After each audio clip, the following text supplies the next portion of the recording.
Discover the power of engaging stories and insightful conversations with The Hang. Dive into a world where Mike Manson-Waters and Matt Spice Lloyd are redefining the art of podcasting. From gripping tales to thought-provoking discussions, The Hang is your gateway to the best content in the history of the world. Don't miss out on the experience that everyone is talking about. The Hang. Elevate your listening journey. So close. It was almost there. Cut off the Y. Oh my God, sorry. My granddaughter has the volume all messed up. Here we go. There we go. She's in here singing Olivia Rodrigo. Oh, hey. Waylon Donna's going, can you make her stop? Can you make her stop?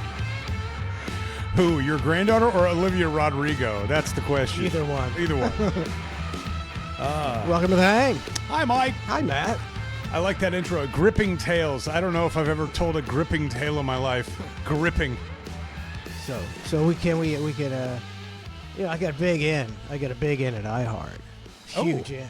Okay. Bret Hart. Sure. Not really. Oh. No, he's like the head of iHeart, right? I think he is like a big iHeart guy. He's right? a big guy. Yeah, he's a big guy. And so we he get our podcast on iHeart. It is on iHeart. Get some promo, then we'll get some promos like they. Oh, well, like that's they a do whole for different. everybody else. You want some inventory? That's a whole different conversation. I'm looking, to be driving down the road and hear a little something.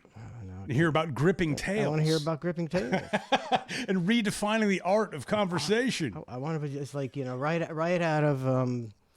I had some help by Post Malone. Discover the power of engaging stories and this. insightful conversations with The Hang. Ooh. Dive into a world where Mike Manson-Waters and Matt Spice Lloyd are redefining the art of podcasting. From gripping tales to thought-provoking discussions, The Hang is your gateway to the best content in the history of the world. Don't miss out on the experience that everyone is talking about. The Hang. Elevate your listening journey. Now, who's not going to listen to that? I mean, who doesn't love a good gripping tale? I'm calling Bret Hart and Stat. A ripping good yarn, as they say. Oh, I call BJ. A long time. Did I tell you how BJ? I may have told you this story. Unless it's been recent. No. Okay, you told me about the one time before. Yeah. Oh yeah. no. Okay, yeah, this is a long time ago, but it's he was like, fuck Bret Hart.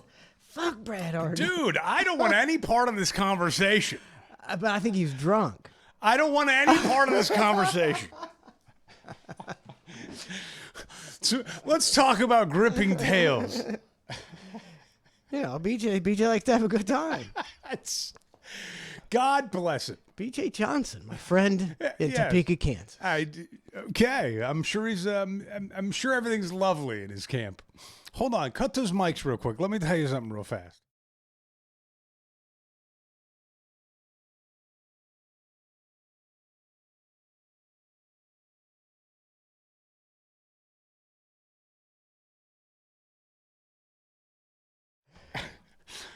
Hey, Mike. Hey, what's up, man? Oh, just over here ready for some gripping tales. Telling true stories. Yep, just telling some. Tall tales, actually. Tall- didn't it say tall tales or something in this intro? We'll redo the intro. What was it? What are we going to hear here on this podcast? Discover the power of engaging stories and insightful conversations with Engaging stories and insightful conversation. Let's see what engaging stories we have for this We haven't week. talked about jack shit. We've got a lot on the plate. I got some stuff on the plate. There is a lot on the plate. It's a lot going on. It's been a hell of a week, I dude. got a lot of questions. I don't know what's. Wait, you got I got questions? questions. I got answers. I get it all. Hold on. If you've got a question, let's start this off with one of your questions. Rarely do you start it off with a question. Usually I kind of, I don't know, we just stumble into something. What's the actual question? What do you got? Well, the question is, how excited are you going to be to get a $5,000 check from Donald Trump? Oh, man, I don't think that's going to happen at all. I just heard it. I heard it. They're thinking about it. I've heard a lot of things. It'd be $10,000 a household. I'd be more stoked if DeSantis in Florida, if you're listening in Florida and you Ron DeSantis, the governor, outside of Florida, I don't tell you, but I'd be more excited if DeSantis actually came up with a plan to cut these damn property taxes. That would be amazing. That's something. That's way more exciting than a refund check on some money. You know what I mean? Like, I don't know. That would be better to me. Yeah, and there's the property tax thing's a huge racket. Huge. They're stealing. Because if you like just with the federal government, when you analyze it, oh, well, the waste goes here and then it goes here and it gets dispersed here and gets dispersed here, and that's what happened to $70 billion. I mean, Doge is, you got to think again, Doge is only doing this on the federal level. Like, this doesn't even have anything to do with the state racket. So imagine how corrupt your property taxes that you pay in thousands, some people thousands and thousands of dollars, how you corrupt those, how much of that money is stolen, and they could just cut it in half. Or even more. Or the fact that they can even raise the conversation to go, hey, well, why don't we just take them away altogether? And that's a great thought. But it's like, well, wait a second. If you can do that, I get it. You could raise tourist taxes and blah, blah, blah. I get there's other sides of it. But if you can just raise that and go, yeah, maybe that's a great idea. Let's bring that up. Let's start looking at that. It's like, well, if you can just bring that up, that idea, and even have it make an iota of sense to be able to do that, why hasn't it been done already or explored? But it's kind of, that's why to me, this is so, let me make sure we're on the air. I think if the camera's on me too, Matt. I bet it's on me. I hope bet it's so. just on me. You're supposed to tell me. There's no need for me to be on a 2-cam. Well, the good news is we're streaming. And you look fantastic. Leave it on you. Oh, this is a nightmare. It's not a nightmare. Just me focusing on me. I didn't put my filter on. Normally I have a filter that makes me look 20 years younger. We need to do this fancy backgrounds like we're on a yacht or something like that. Like a Zoom calls. I'm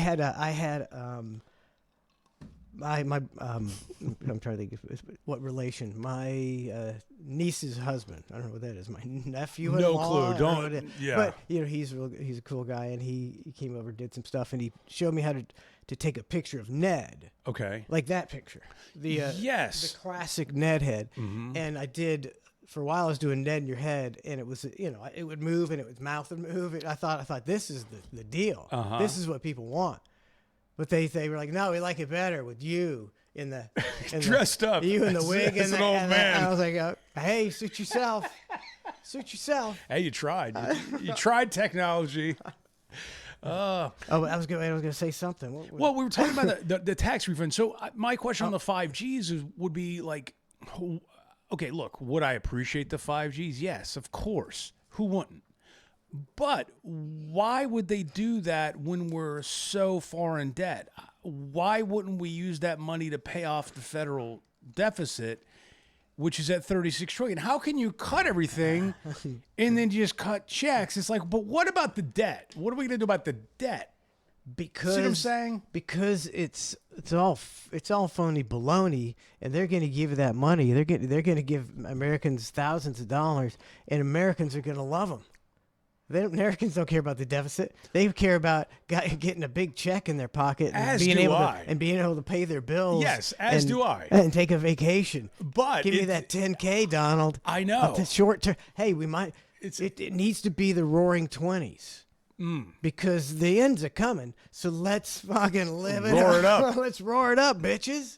Yeah, I don't know. It just doesn't make a lot of sense to me. But I did watch the Trump Elon Hannity interview last night. I was kind of stoked about watching it. I was like, okay, let's see these three buffoons sit down together.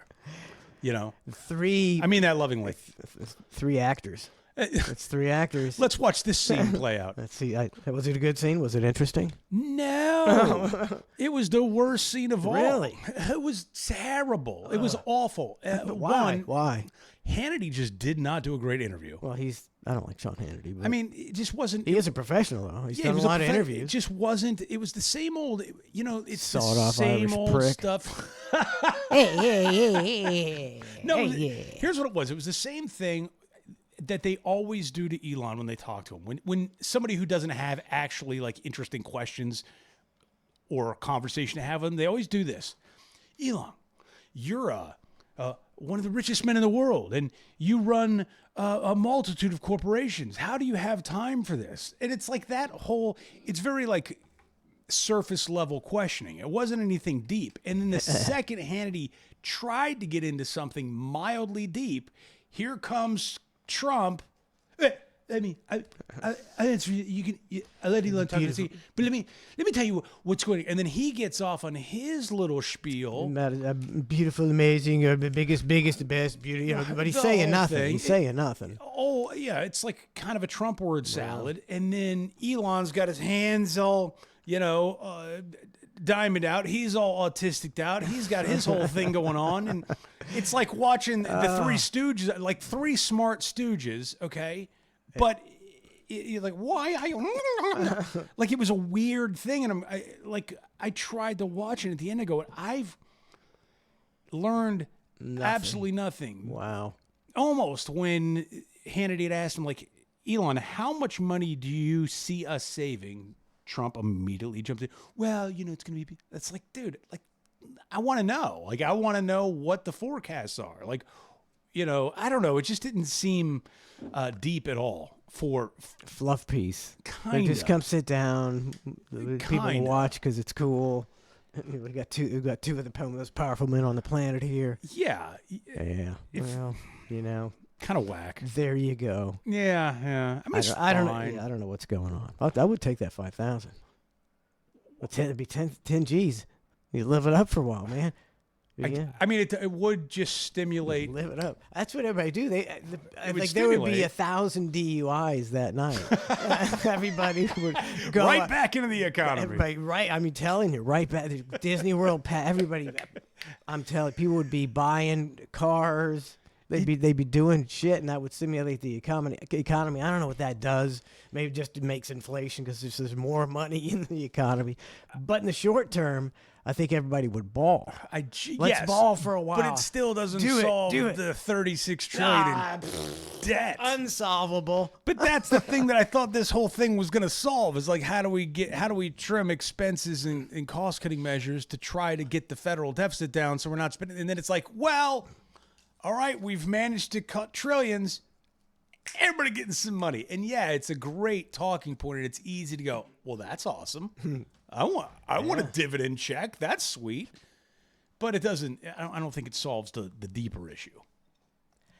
How was a president ever gonna do that when everything in Washington revolves around everybody getting paid off the government, and most of it's cronyism.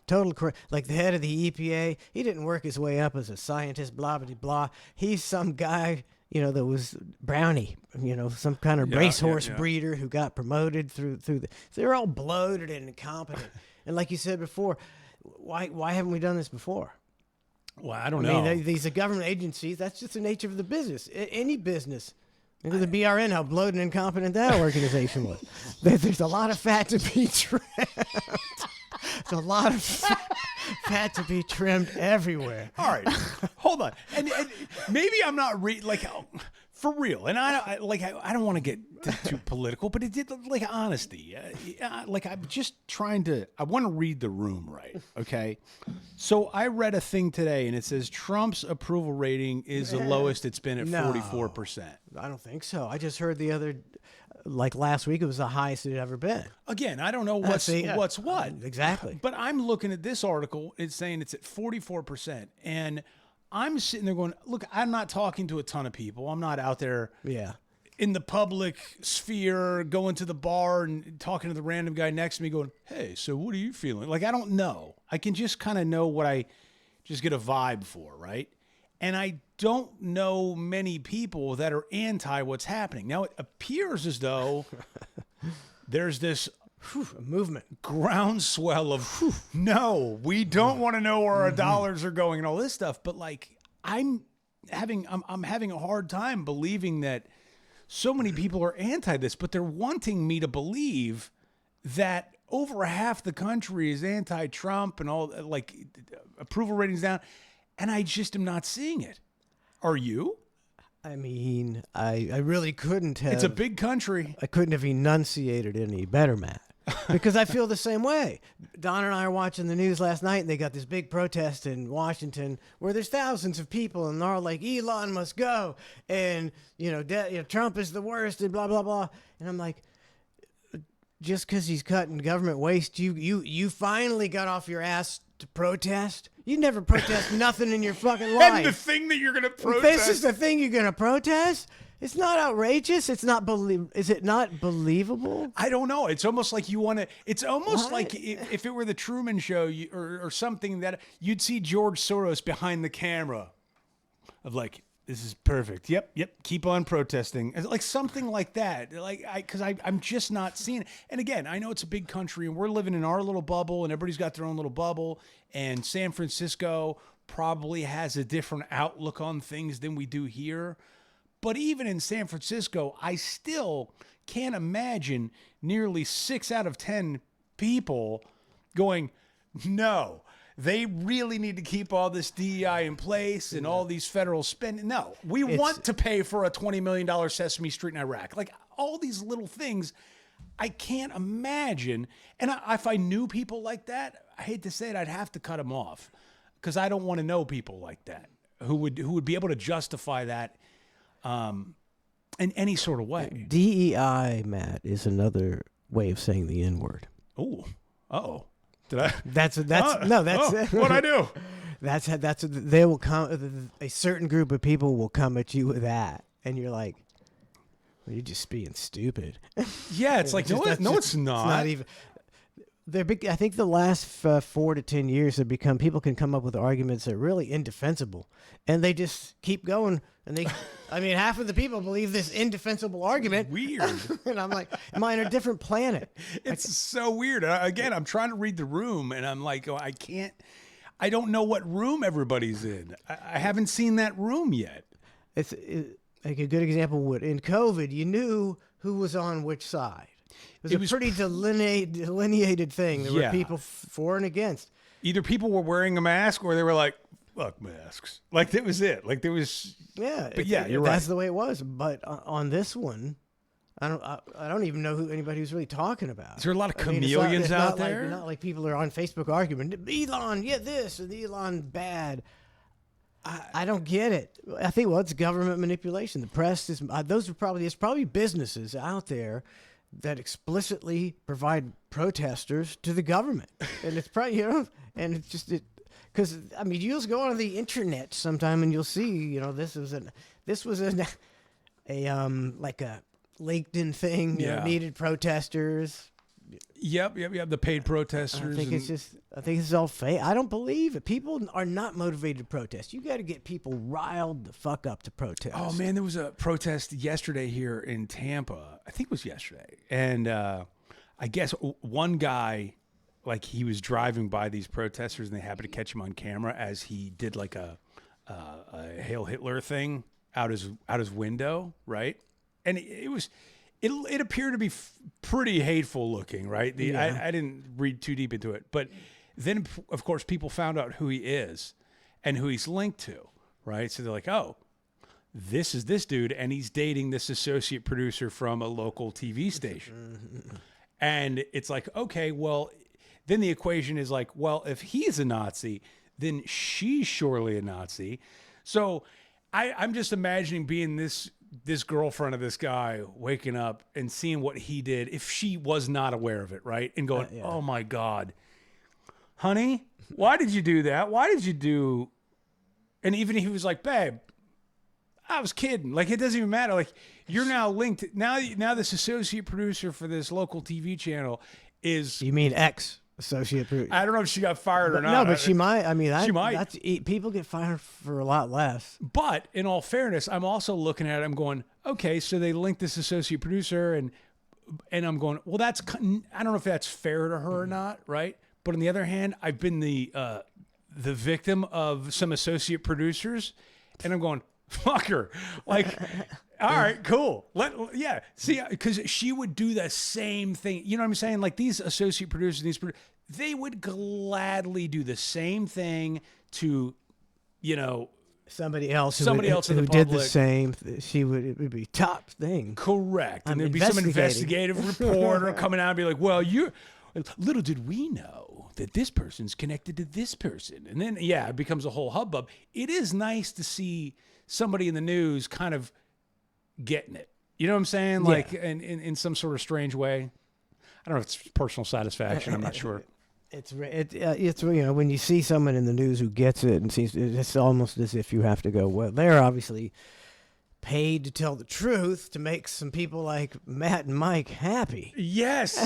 Yeah, and it does. Because it does. You're like, yes. Bro, yes. I mean, dude, whenever I see a news reporter get arrested for like whatever it is, it doesn't even matter what it is. It could be, it literally doesn't even matter how minor the infraction. I love it. I love it. I love it. I love it.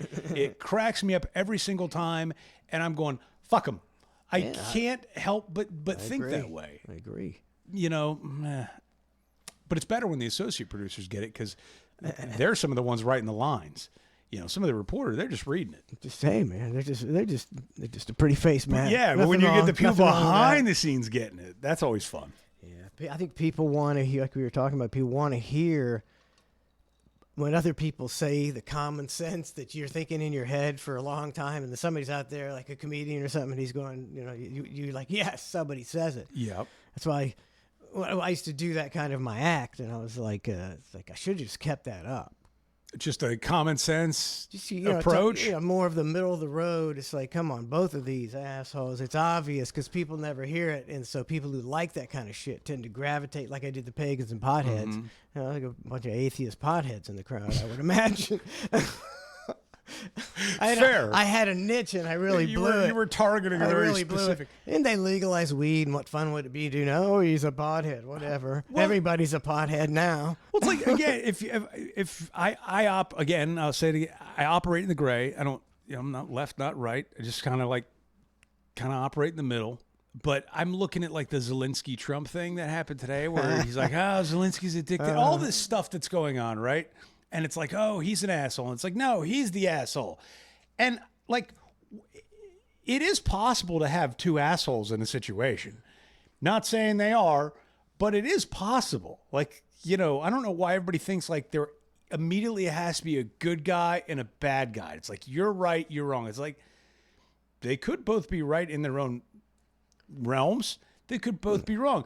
But chances are, they're probably both a bit of an asshole. Of course. And that's fine, but don't like everybody just kind of immediately wants to go good, bad, and just draw that line, right?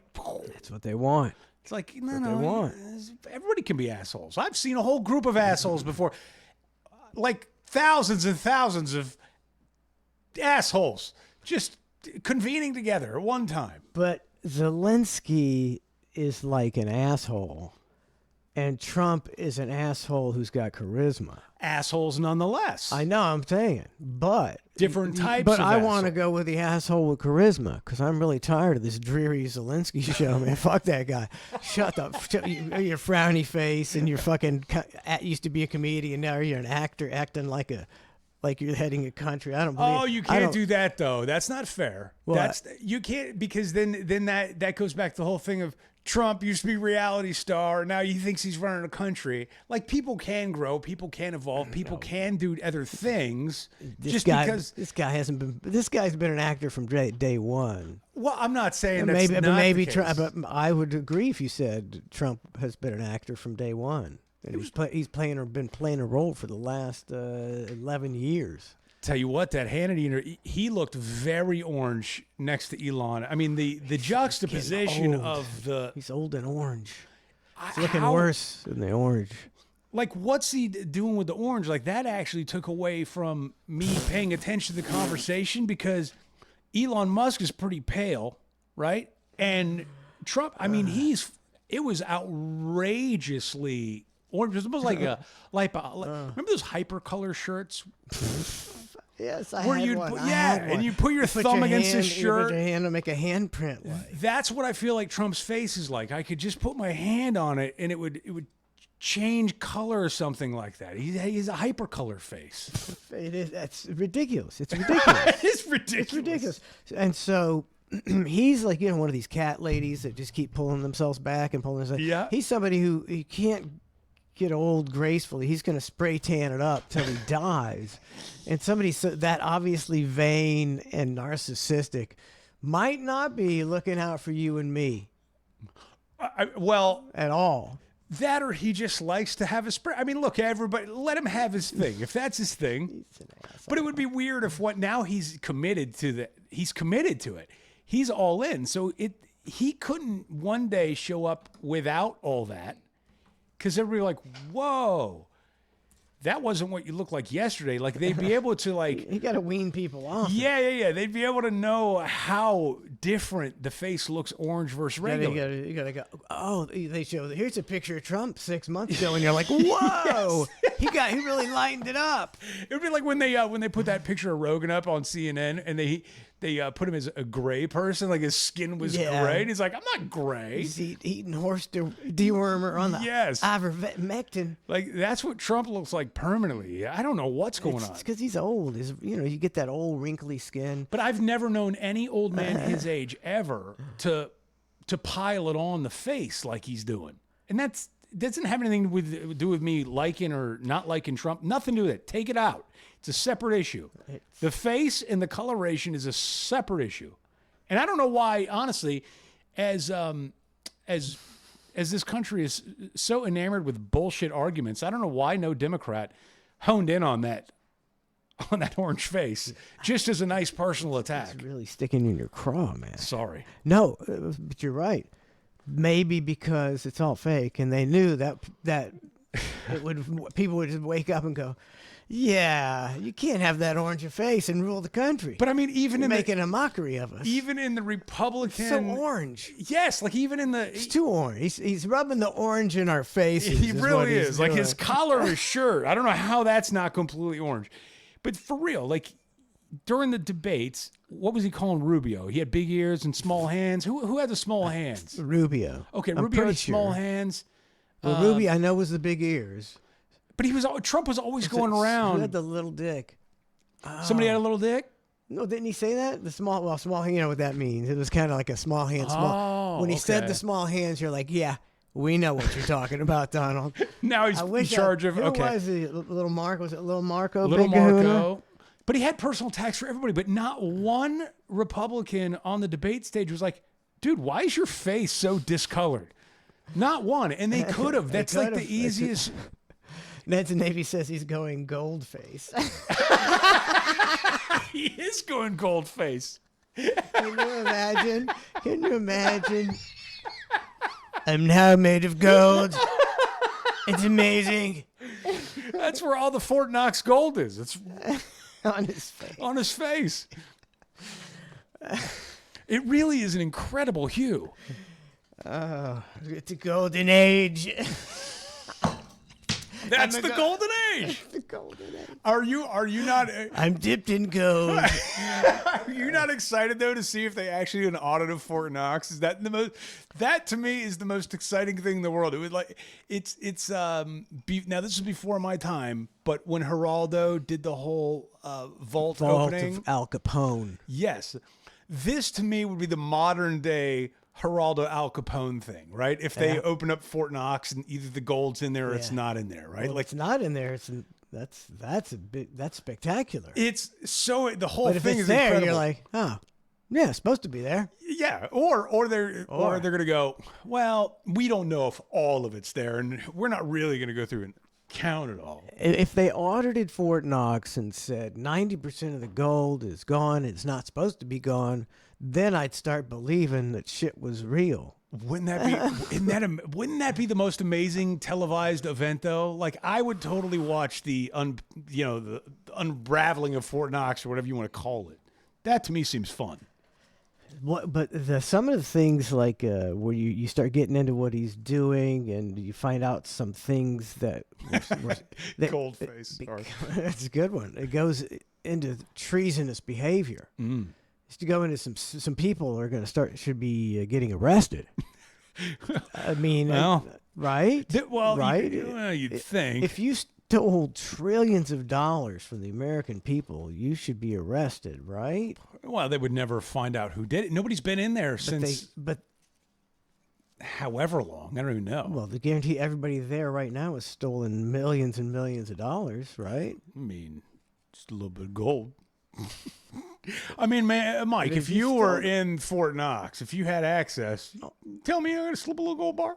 The gold's pretty pliable. I'd be in there chiseling some every day. I just chisel a tiny You walk bit. out with a gold tooth. I dye my beard gold so I could smuggle flakes of gold. It's a brilliant plan.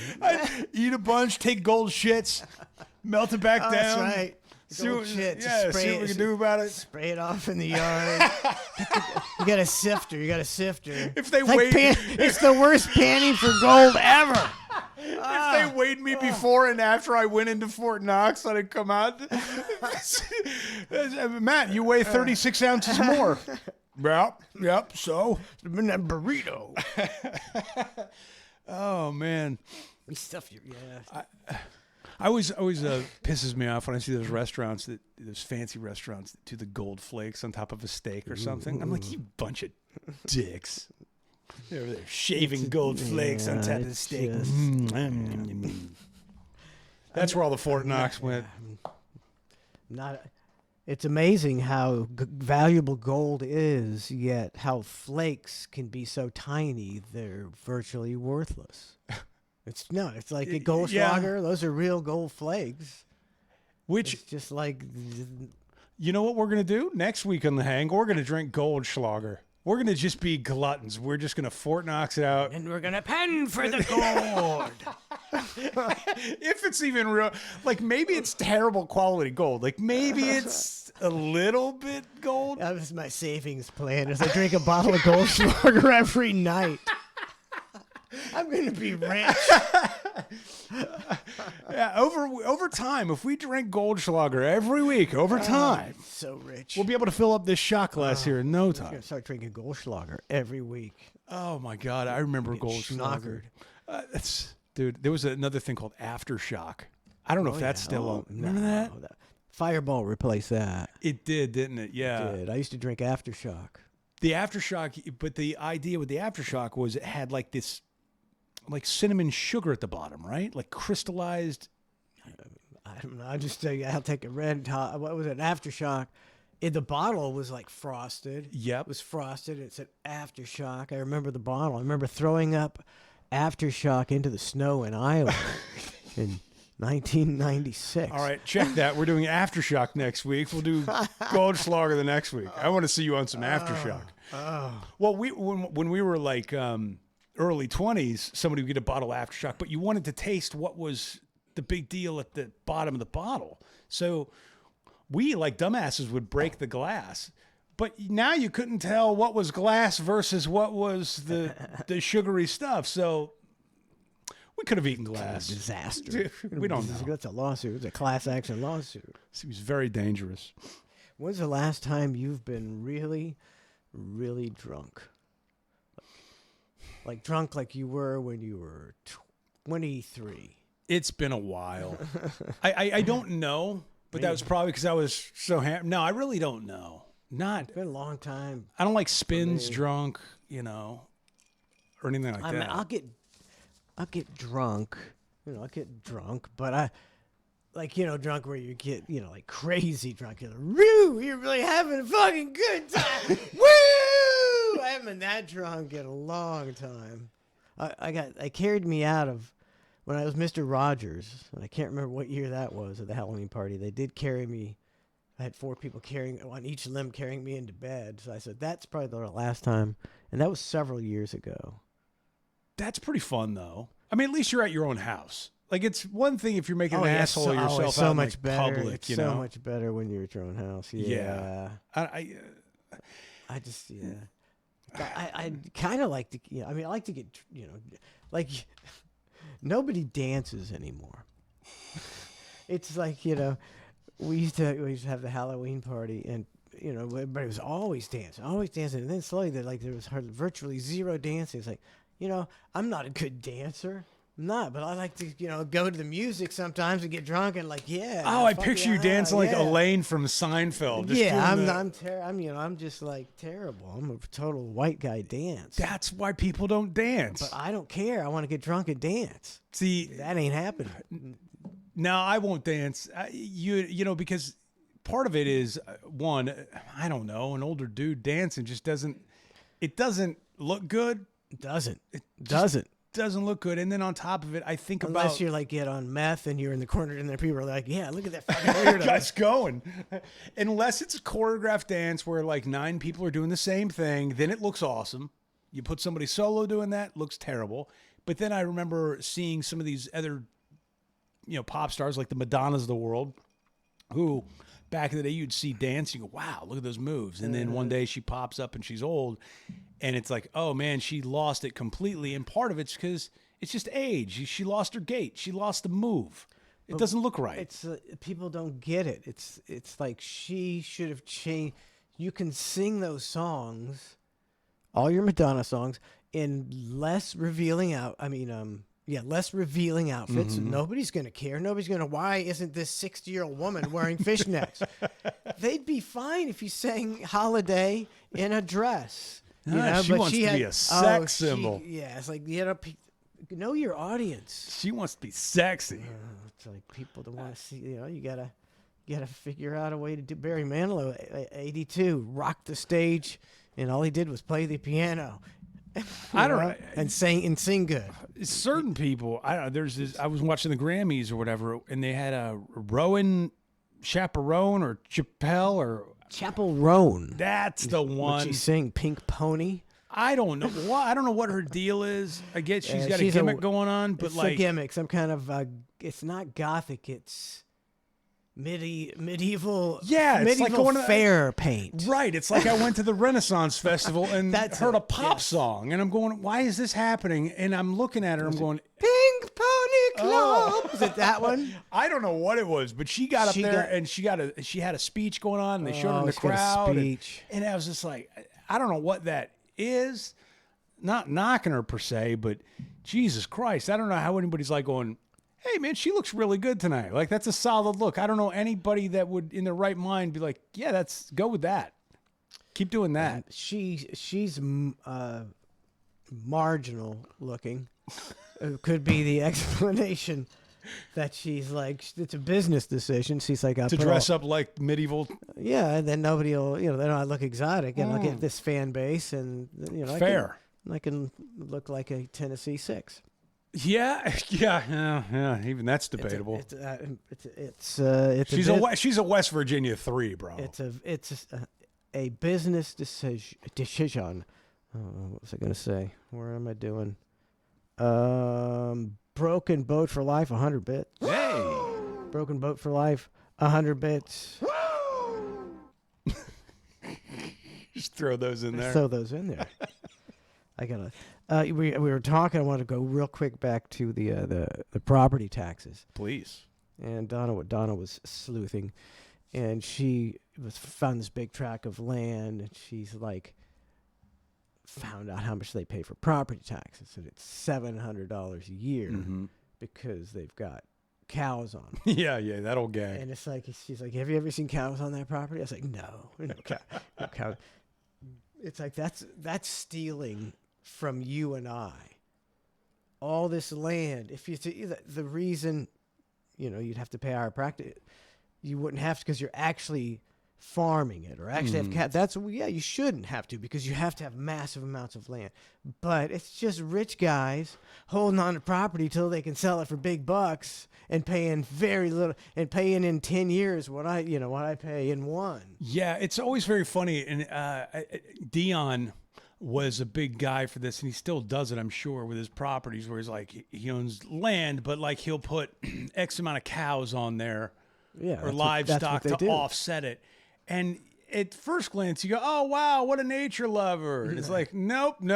That's not the deal with this at all. Like it's business completely decision. some sort of loophole that they're trying to get around. It's for rich people, and it's all nobody else can afford to do that. It's like, okay, if my HOA would allow me to stick some cows on my land and I could get out of paying all my property tax, yeah, I'd absolutely do it. Like, sure, but like that's the loophole. Like all of a sudden, you got some cows on your land and you're just able to skate. And furthermore, or pine trees. You can plant pine trees. Well, I'll plant the shit out of some pine trees then. I think you got to have a lot of property. I don't think you got a lot of property. Damn it. Yeah, I don't know, man. It's Property tax. If it's that easy to reverse this thing, then it's a rib to begin with. Like that's the way I'm kind of looking. it's so difficult to have my position, which isn't anti what they're doing. It's anti believing what they're doing is for the good. It's not some cover for something else going on. But so can't be in the position of it's hard because if you make the argument for it, I'm like, yeah, I sure hope that's true. Right. As opposed to some people who are like, they don't care. That's not, they're doing this, Yeah, yeah. It's such a hard time. Well, I still don't think people that own lease apartments should be able to vote on any sort of property tax increases. They should be immediately taken out of the fold. Immediately. You got nothing to do with it. Sit down. It's a common sense solution. But they know that they'll get that vote because those people are like, hey, ain't it coming out of my pocket? Let's put it on the property owners. And what they don't realize is the landlord, the property owners are now going to pass that. It's going to trickle down to them eventually. But anyways. We're not an educated electorate, Matt, and that's a huge problem. I mean, like, I'm not, I don't know. I'm not the smartest guy in the room, but I'm not, like, it's just a little common sense there, right? Like, you don't have to be. I don't know. What Trump calls high IQ level. I don't think you have to be. I think you have to be able to critically think and have some common sense.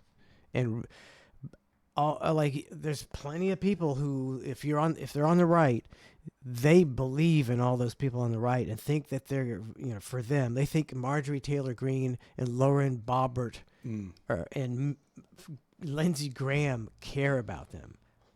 Bro. So there's still people like that. It's like, no, they don't care about you. And Nancy Pelosi don't give a shit about you. Well, come on. Not to switch topics, but speaking of these politicians, Chuck Schumer's wife, I don't know what's going on there. I don't know if I've ever seen her. It's debatable I don't know. It's a lot going on there, whatever it is. But it got me thinking because I was watching the Brigitte Macron thing that Candace Owens produced. It's like 6 parts. Oh, is she trying to prove that it's a man? She's trying to prove it's a man. And I tunneled through a ton of these episodes on this documentary trying to prove that Emmanuel Macron's wife is originally a man and it's actually her brother. And I don't know what the hell's going on. And I love a good conspiracy theory. I love it. But Jesus Christ, it was confusing as shit, dude.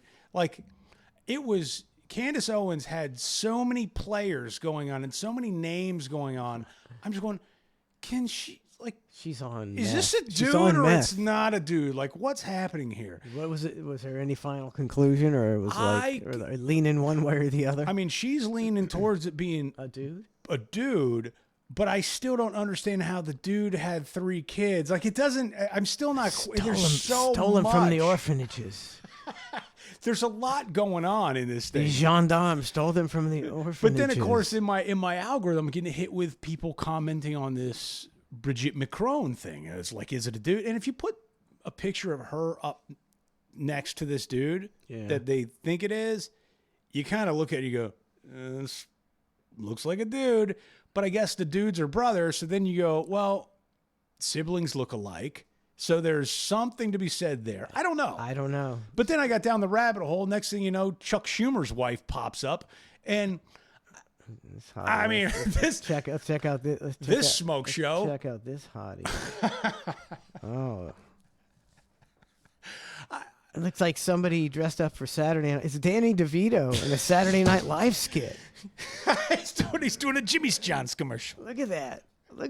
New Jersey Mike's. Iris Weisenshaw. It doesn't even. The name isn't even believable. She's the CEO of the New York Public Library. Is that what she does? Well, she does look like a librarian. She does. Yeah. I'll give her that. She's either a man or a librarian. Yeah. Oh, is this can't be her right here, is it? Now that, don't you think that? Is that her or? I think it is. I don't know. Maybe it's not. I was getting peppered with some pictures. Yeah. Oh, here's a good one. Oh. I don't know, but then you got the kid. Oof. I mean, the don't kid. know. Or is that just does- that? That's just that. I think it's that. I don't think it's this. What do you mean it's that? I think it's him. Look at his nose. That's that nose. So he got the Chuck Schumer those nose, eyes. but got the mom's glasses and sense of hair fashion. Maybe.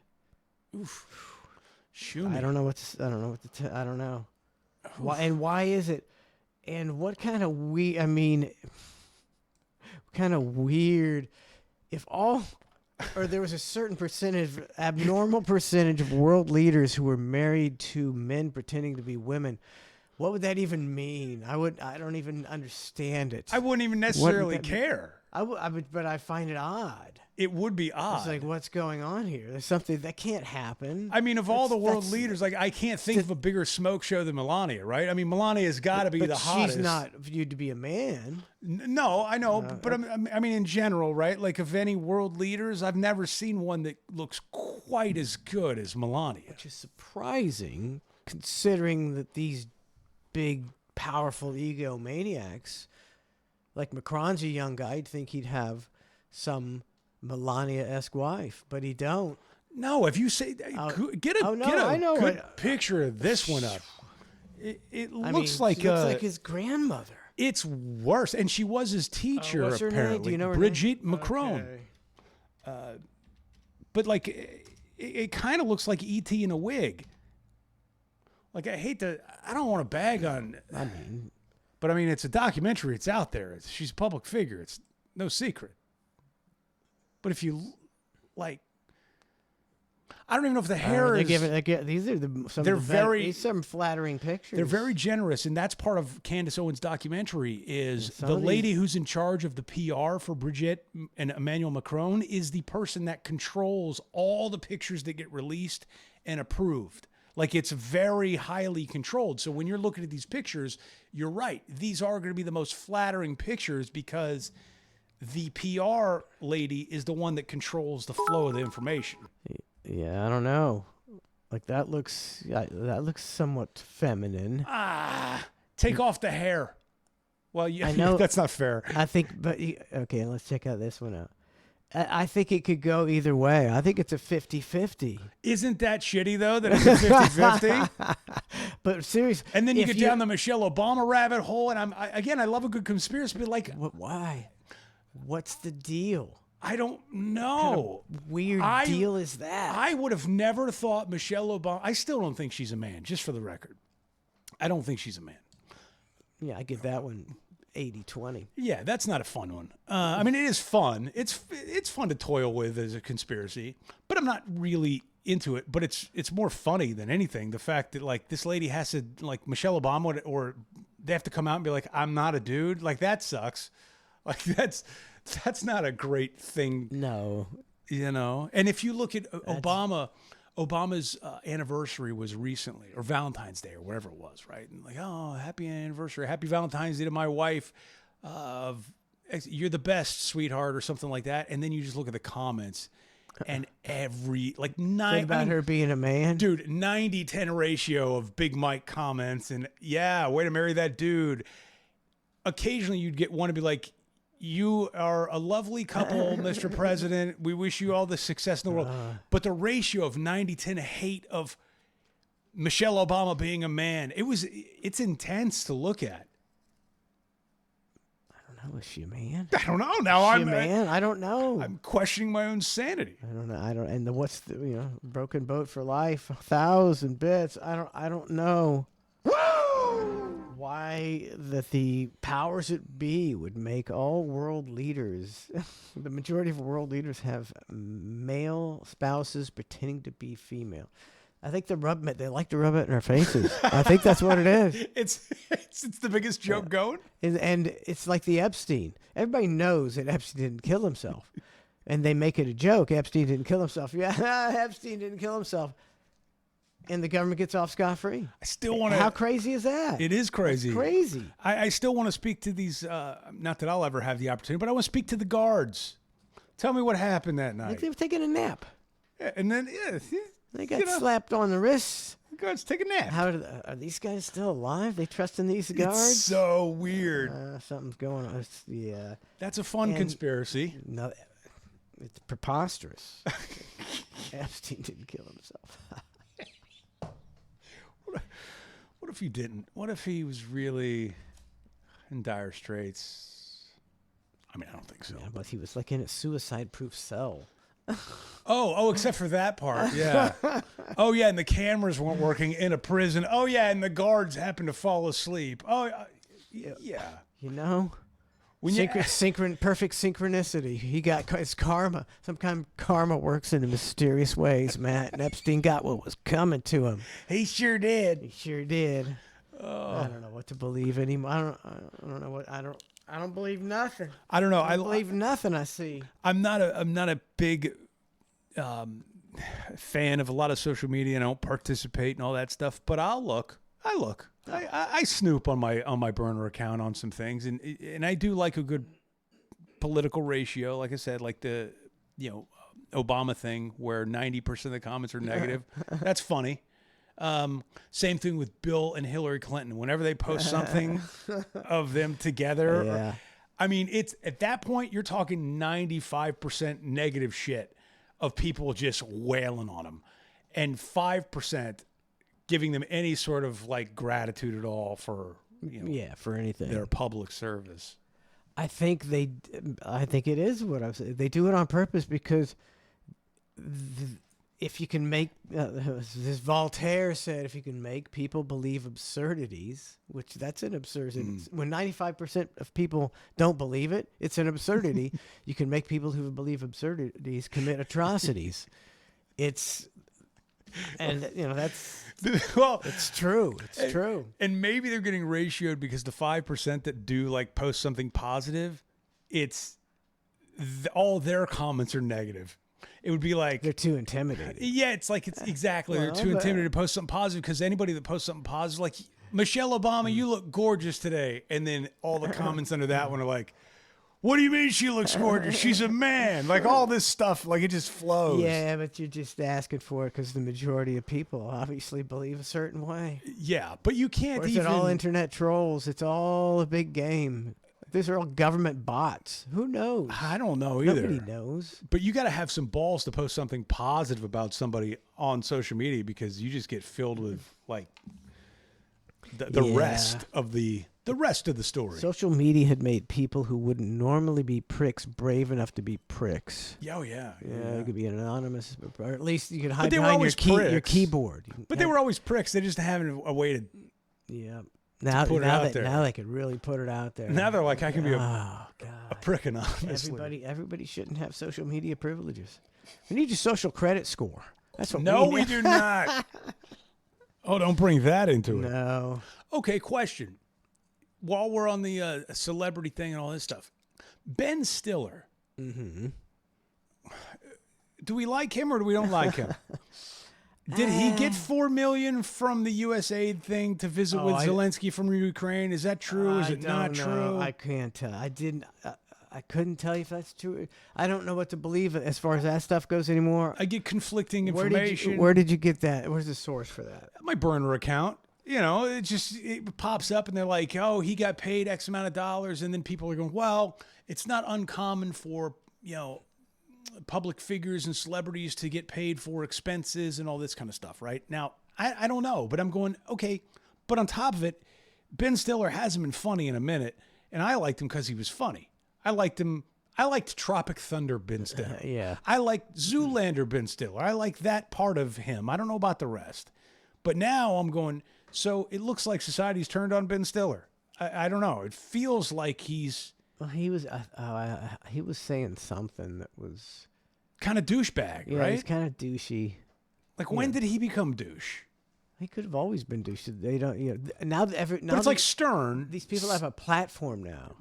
But Stern wasn't always had his mindset that he has now. But now he hit some tipping point of whatever it is.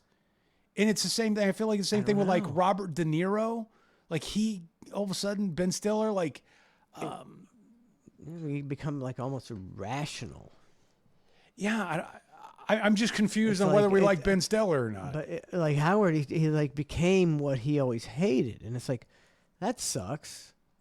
He's Johnny Corporate, and it's like, well, that you made your career being not Johnny Corporate, and that's fine if you want to do it, but it doesn't make me want to listen to you anymore. It's strange. And then, okay, what about Tom Hanks? Are we liking Tom Hanks or no? Because again, all of a sudden he's some a sort fine of actor. He's a fine actor, but I don't know what to believe with him. For some reason, there's all these Tom Hanks myths I'm no out better there. than anybody else. Boy, I'd love to see Tom Hanks do a perp walk for some kind of Epstein Island deal. That'd be like, wow. Just for giggles or because you believe it? Hey, I'd Did he ever? kind of Yeah, interesting. That'd be kind of like, okay, things are starting to unravel. it would be interesting. You're right. But there's all these Tom Hanks theories out there. But I don't. Why? There's Why Richard Gere him? things, and Rod Stewart with semen in his stomach. There was They got the raw end of the deal. they though. did, but maybe this is a raw deal too. Maybe. I don't know. Yeah, I don't know. I Ben Stiller and Tom Hanks, both of those guys, whenever I see them on TV, I kind of look at them going, all right, I don't know what to think. Like, I like Tom Hanks in Forrest Gump, one of my favorite movies of all time. But so is he a pedophile? Is he drinking adrenochrome? Is he sacrificing babies? Like, I don't know what to think. I don't know. I don't even. But he just seems like a lovable guy. He is, but plenty of people plenty of sociopaths who can seem like your best buddy. You should be an expert in that, man. I mean, come on. See, I want you to view the world through a prism I do. that everyone with power is that, and on the surface, they can convince almost anybody that they're one of the nicest people in the world. Right. When in actuality, They're they're bastards. very bad people. So I start thinking of the world that way because Yeah. you've witnessed it firsthand, and it can be done easily. That's true, but God, it's so hard. It's a tough pill to swallow because especially with actors, like you see them in these roles, or I mean, for God's sake, for radio professionals. When you get your like, favorite there's- actors, you think, "Oh, I love this guy, but he might be a piece of shit." Right. I mean, you could do the same thing with radio guys throughout the course of history. Not pointing to one in particular. I mean, throughout time, like favorite athlete, Yeah. favorite everything, and then And they turn out to be a douchebag. yeah, giant pieces of shit. Don't meet your heroes. Don't meet your heroes. Brother, and but I mean for real, it is weird to you hold them up to this certain standard, and I don't know why. Like, why are we holding Tom Hanks or Ben Stiller up to a standard, anyways? Well, I think we're holding Tom Hanks up to the standard of not being a pedophile. Yes, but what if he's not? Like, how are we supposed to get past that? He can't. If he was to come out and be like, "I'm not," like I never did anything. I don't have anything to do with this. There is still going to be a portion of society that goes, "Liar." Yeah, you did. Like, that's just the way it's going to How be. big? I don't know if that is. How big do you think that is? Do you think most people think that? The I Tom don't- Hanks thing? Yeah, I don't think that it's as I'd say it's growing to 30%. 30%. Yeah, I would say something like that. Yeah. But that's still a lot. That's 3 out of 10 people think that It's you've Tom Hanks. done something really, People- really bad. People love Tom Hanks. It's like sometimes, like I don't think your personality has to do with your sexuality. Like you can be an asshole gay man and you can be a charming pedophile. Okay. So, sometimes pedophiles have the it factor. Or else Hollywood is controlled by an elite group of pedophiles who run the world, What? and only certain people get into the club. We got to get our hands on some of that adrenochrome. Oh man, come on! It's got to be good. You That's think? what- that's Come what I on, believe. Len Carr, send us some adrenochrome. Yeah, come on. Appreciate the freeze-dried candy, but adrenochrome would be 1,000 times better. That's where it's at. If Trump said, "I'm sending every American an adrenochrome," Oh man, we'd be so on one. damn, I don't know. What's the adrenochrome again? It's It's like baby's blood or some kind of shit like that. What, stem cells from a baby? I don't know. Some kind of baby thing. Like they scare babies and they produce this thing and then they kill the babies and eat the adrenaline. I don't know. It's something horrible and nightmarish. it is fun though because they'll always do that with the female celebrities. They'll be like, oh, Here's Cher as an example. She's 70 whatever years old, and look how good she's drinking adrenochrome. And it's like, have you ever considered the possibility that she's a multimillionaire with the best plastic surgeons in the world that are working on her daily like a science project? Yeah. Instead, they just automatically go adrenochrome. It's like, I don't know how good this stuff is, but it doesn't pull your face back, I would imagine. Barry Manilow looked really good, but you could tell. Adrenochrome. You could tell. I mean, he's pulled tight. He's pulled tight. He's got a good one. He's not pulled tight. That's adrenochrome. It looked normal. It was adrenochrome. I never thought of that before. Great American adrenochrome. Hulk Hogan, he needs some adrenochrome. Oh my God, big time. He's got testosterone. That's all he's got. Oh, I was busy today. I didn't prepare. No need to prepare. We're just hanging. I gotta play something here to pacify the chat with a riot, a protest. All right. Yeah, it's too much work. What are you trying to do? I just found something to play. Oh, okay. Yeah, it's already been an hour. I mean, I'll tribute to you. I'll play the Nedley swims again. Sweet. All right. We'll take a quick break, refresh our cocktails, etc., and be right back with more of The Hang. I've been eating lots of Taco Bell lately. Now I got a full load in my drawers. Try so hard, but I can't hold it in. No, I can't keep it in my back door. Oh, out of my behind, time after time. Now my underpants are so full of foam. It's flowing like a tsunami. Trying my best, but I just can't make it to the throne. No, I lose my control. Cheeks, yeah, I'm flexing them. I'm pooping my pants right in front of you, can't you see? I lose my control, making a mess, you see.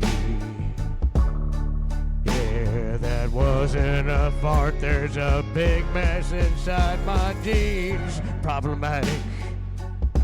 Problem is my colon is just so erratic. I'm standing here and I'm taking a big poo. I guess that's why I'm all alone. I'm such a joke cause my rectum is so tragic. Boo-hoo. Problematic. Problem is my colon is so spastic.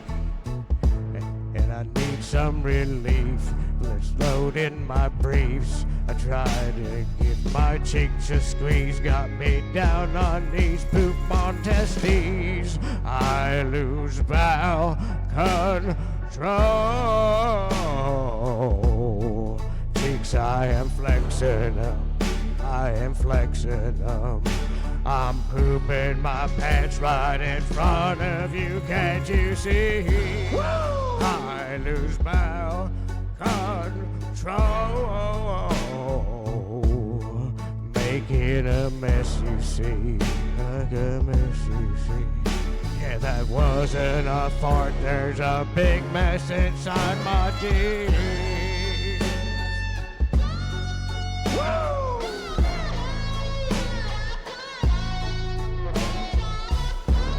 Nedley swim.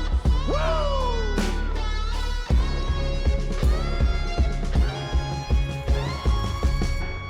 I lose bowel control. Please don't sit next to me. Oh, no. I'm taking a dump right in front of you, can't you see?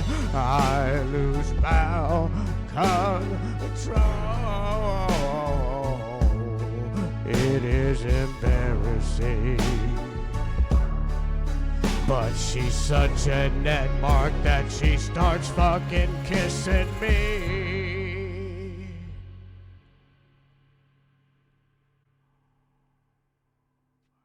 Oh, I don't know. Oh, if I gotta fucking pull that shit off. If you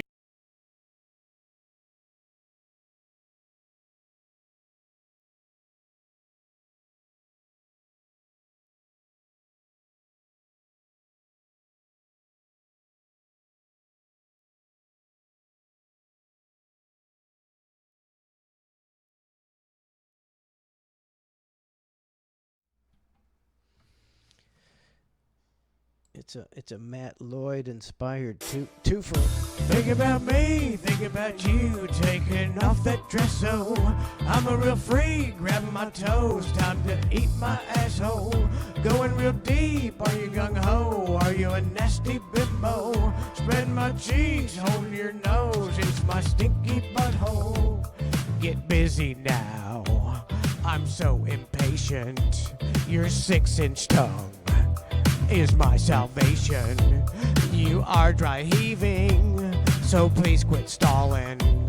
I smell worse than a Guatemalan. Brown star, yeah, I debuted it for ya. My pubes, yeah, I shrewd it for ya. Ass hair, you know, I groomed it for ya. Not clean, yeah, I polluted for ya. Hot farts, you know, I brewed it for ya. Mouthwash, yeah, I unscrewed it for ya. Think about me, think about you.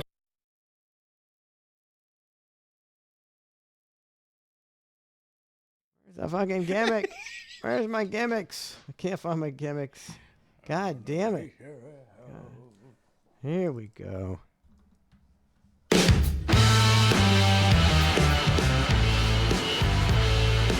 I don't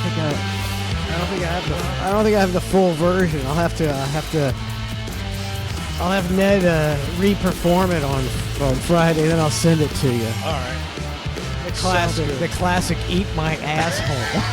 So good. It's a Matt Lloyd classic. How dare you put that on me? Eat My Asshole. What's? Shut up. Eat My Asshole and I Lose Bowel Control. I'm sensing a pattern here. All the hits. All the hits. Eat My Asshole. It's a classic. You need You need like a Spotify playlist of all the top 40 songs. You know, it's like, now that's what I call hits or whatever. Those things, and just do a separate playlist of like, now that's what I call, whatever it is, right? And all your biggest perverse top 40. The most nastiest, vile. Yes. Yeah. Now that's what I call nasty hits. Nasty. A lot of songs about eating ass. Nasty. Nasty. Tone back some of the ass-eating songs in recent years. I feel I've really done like all I can do. Oh no. Everything rhymes with ass. It's only so many asses to be eaten. Oh, welcome back. Hey, to the hang. Be sure to download us on Spotify. The masters of promotion. Yeah. Mike and Matt. Tune in everything. All that stuff. Spotify, YouTube. You can catch us on the Cluster F Show YouTube channel. That's right. Twitch videos, Spotify, all those platforms. We're everywhere. We're everywhere. Say we're on iHeart. We're everywhere. Everywhere. All of it. Everywhere. All of it. Did you have a good Valentine's Day? Did you guys get through everything okay? Yeah, Donna always. She's got it down now. So she had plenty of. We had plenty of people there. The whole family up there. So we rally the troops. Everybody's up there, and got it done by about 4:00. So. Did you guys have a nice Valentine's evening? No, we went to the couch and passed out. Yeah. Gotcha. Yeah. Valentine's Day really, it's not the same holiday for you all as it is. Plus, the older you get, you realize what a bullshit holiday. Oh, this one day a year that I got to show you I love you. It's like, how about I just show you I love you all the time? Oh well, look at you! Aren't you magnificent? No, I mean just. Yes, but it's the day where you show you love me more than the other days. You have to go out of your way to show me. It's the day you buy a $10 card for your wife. It's like, what the fuck? It's a piece of paper and cardboard. $10? Dude. To say, and I got to go through a bunch of them to figure out, let me see one that says about half of what I want to say, but I don't like the other half. That doesn't say anything I want to say, and that's really laying it on thick. I'm not, come on, let's get real. I know. It's a fucking pain in the ass. Have you seen the gift cards, the Hallmark? Oh, gosh. It's like the African-American collection where the language is a little more skewed towards the African American community. That's almost insulting, isn't it? Some of them are like, you're like, whoa, like, What you mean? the language it uses, like, Like it's more dirty. It's been a while since I've looked at them, so I don't know how to properly explain it. But if anybody wants to Google Hallmark, I think, I can't remember the name of the collection. It's almost like some bunch of white guys at Hallmark. Where, you know, and those black people like to have a lot of sex, so make the cards dirty. Make the guy say, "Hey, Foxy Mama." Want to tap that Nubian ass. Some of it is like, it's a weird, like, it's like a weird. Queen collection or something. I can't remember. But if you're ever in the store next time, I thought about dig through getting a few Donna of one of those. those before. I thought just it'd be a good rib to get her one of those. that's the best rib. Dude, we went and got all you can eat sushi. That was our big Valentine's Day thing, right? I'm like, Do you go on Valentine's Day? You get a reservation? And we went everything? on Valentine's Day kind of early, and there was nobody else in there. Like, nobody. That's weird. Literally nobody. It was probably 4:30. Maybe, yeah. Oh, that's pretty early. We went early. Fucking grandpa over here. We didn't eat earlier than the early bird. We did. And we were like going, well, we won't eat all day, and then we'll just save it for Yeah. all you can eat sushi, so you can just be a glutton, right? Just And my God, did we. Like, we just kept ordering rolls, and they kept coming out, and edamame and miso soup and all this kind of stuff, right?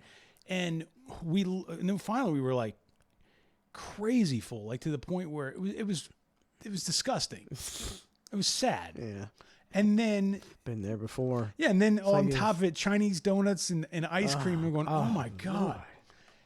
And then we looked at the receipt. Now it's all you can eat, but they break it down by product. Yeah. And I was like, oh my God.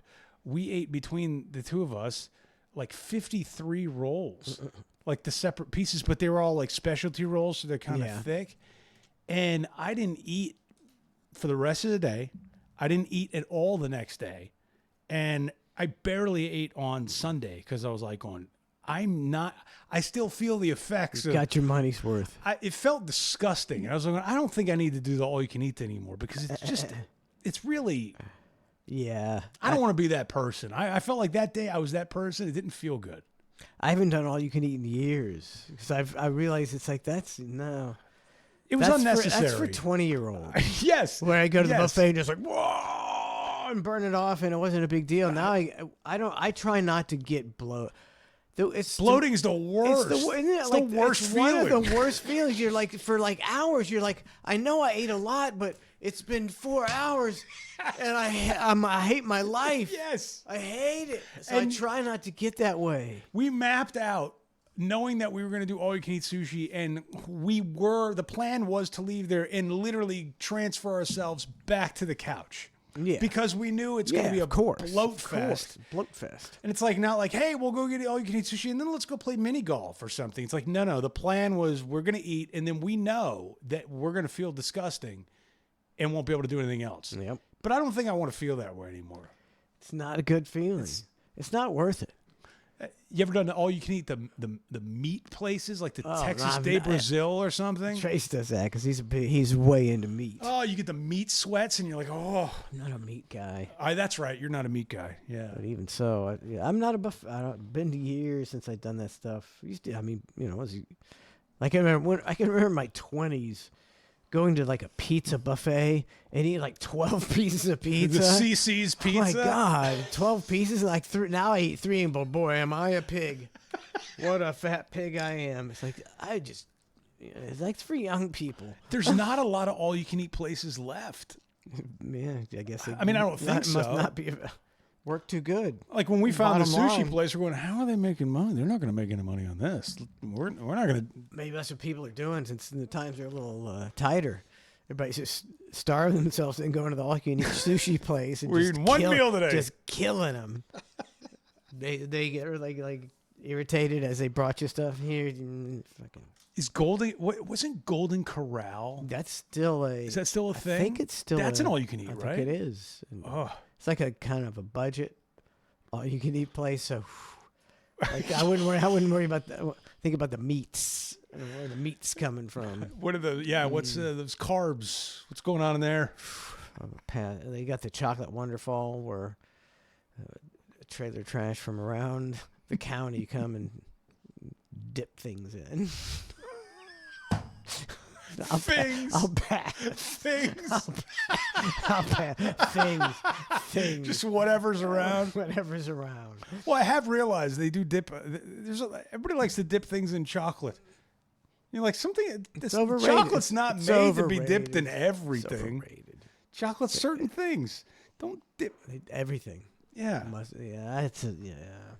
Chocolate Wonderful's overrated. Come on, people. Fun fact: Bridget Macron's family. She came from a family of chocolatiers. Just for the record. Really? Swear to God, that was the most interesting part about that documentary. I was knew it. I knew she came from a long line of a chocolatiers. lineage of chocolatiers. Did you ever see the movie A Chocolat?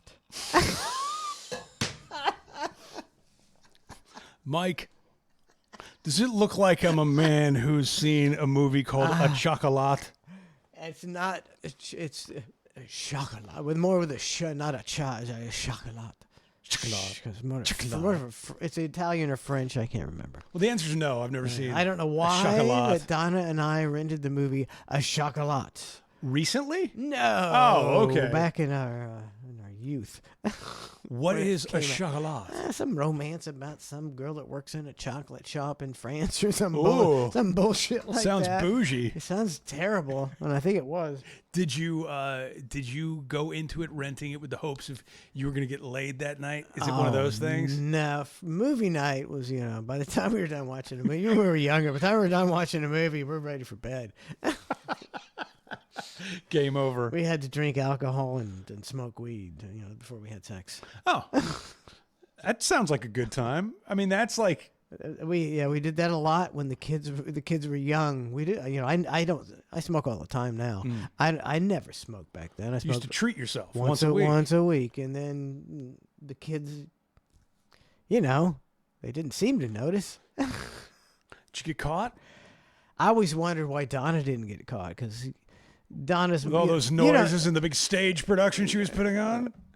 I say what? No, I'm sorry. See, she, when it comes to parenting, I'm more of the lenient parent, and she's a little more stricter. And then on Saturday night, she was always going to the kids' room as they watch a movie we rented for them to distract them Yep, from sure. Her Highness. And she would be cutting up with them, all kind of cutting up. And I was like, after like 10 or 20 minutes, I say, I think I got to drag her out of here. Kids are going to start knowing what's up. Yeah, her personality type is way off right now. Why has Mom been in here for 20 minutes and hasn't yelled at us once? Yeah. No, She's laughing and cutting up, and it's like, but I think Berlin didn't find out till she was like 14. That you guys had made love, or that you guys had smoked pot? That I smoked pot. Oh, okay. And she didn't talk to me for like a month. Oh, that's right. Like a month. I was like, hey, I'm sorry. I can imagine, like some people would be like, and that's the day I quit smoking marijuana. You're like, that's the day I ramped it up because now she knows. I was like, that's the day I determined I'm still going to smoke pot. And you're going to have to deal with it because I'm a good parent. Yeah, you figure it out. Why is this it's my like- problem? It's your problem. Your whole life, haven't you heard me and your mom talking about these people who get arrested for pot, how ridiculous that is? It's no less than pills or alcohol. I've been guilty of doing that move too, where somebody will have an issue with what I'm doing. I go, that's a you problem, not a me problem. That's what I was. That's my whole. This is my home. This is a you problem. Back then I was smoking, once or twice a week. It was like, leave me alone. I couldn't have been much before. Maybe she was 13, but I took her on a we always went as a family, but this time Donna couldn't go. It's just me and her, and up in the motel room going to play some board games. So I was like, I'll be back in a minute. I'm trying to find a place. I'm in a hotel, small hotel. It's impossible to find a place. I ended up in my car, like a real degenerate smoking. And then I go back upstairs the elevator, and we have the time of our life. And then she found out. Well, not that night. Oh, not that night. No, Okay. not that. No, we had a great time. Well, you think you had a good time. You had fun. Maybe had she was fun. like, She was Jesus, stone- she Dad's was off his stone-faced. rocker. Laughed one time. Man, what show did we watch? My wife wanted to watch this show called Homestead. and it's by this production studio called Angel Studios. And you have to like download this app and do a whole thing. So it's not like a show that you watch on Netflix or whatever. Real rigmarole. Kind of a bit of a thing. So I'm like, all right, she must really want to watch this. So we tunneled through it, and it was good. It's about a nuclear attack that happens, and then certain people are forced to. They go to this rich guy's house because he's got this homestead that's got all the equipment, everything, and Generators and everything. the whole thing, right? So And they kill him, right? he does get shot, yeah. There's then it becomes like the power struggle. Like it's pretty cool, right? It's kind of an interesting theory because it got me thinking like, oh damn, like what would we do? Like, one of the ladies and her kids are on their way out there to this guy's homestead, and she's driving a Tesla, and the battery runs out, and there's no chargers, there's no electric, none of that stuff, right? So then she ends up stealing this other guy's gas car and driving it out. But like all dog these eat little, dog. yeah, it's dog eat dog, and like you're going, well, what sort of time frame is this? Has this been 6 months since they've been in this homestead? Is it 3 months? Like the point of reference isn't real great, and then you realize like they've apparently been in this thing for like a week, and already like mayhem's like it's the way it go. That's the way it would madness. And I'm thinking the same thing. Going, oh, and then we start going through our prepper list again, and like going, oh, we really should get this and all this kind of thing. And then we were super stoked on like continuing the episodes. All right. And we're like, oh, all right, episode 3. We click on it, and the guy's like, thanks for tuning into Angel Studios. Episode 3 hasn't been produced yet. We're counting on you. Oh, it's a money grab. It's a pump and dump. It's like it's the Radio IO of shows. What? No, it's it's almost like a Kickstarter where they'll keep producing the shows if they keep getting funded for them. But I want some sort of finality. Like I don't want to know. Maybe one day I'll see episode 3. Dick move. Yeah, it was kind of a dick. It was an interesting concept, a way of doing it, but it was kind of a dick move because, how are you just going to do 2 episodes and, just, hey, we're working on episode 3. By the time But not yet. By the time they come out with episode 3, you will have lost interest. That's correct. Yeah. Yeah. But you know what?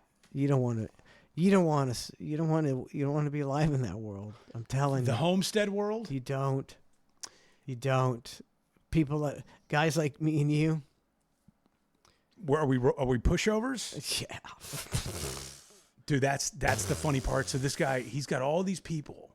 They're all gathering up at his fence outside his homestead. Okay. So he's got his people that he invited. Everybody's got a role, right? It's like, okay, this person's a doctor. This is what they bring to the table. Yeah. You got to bring something, right? And he's got a military crew that's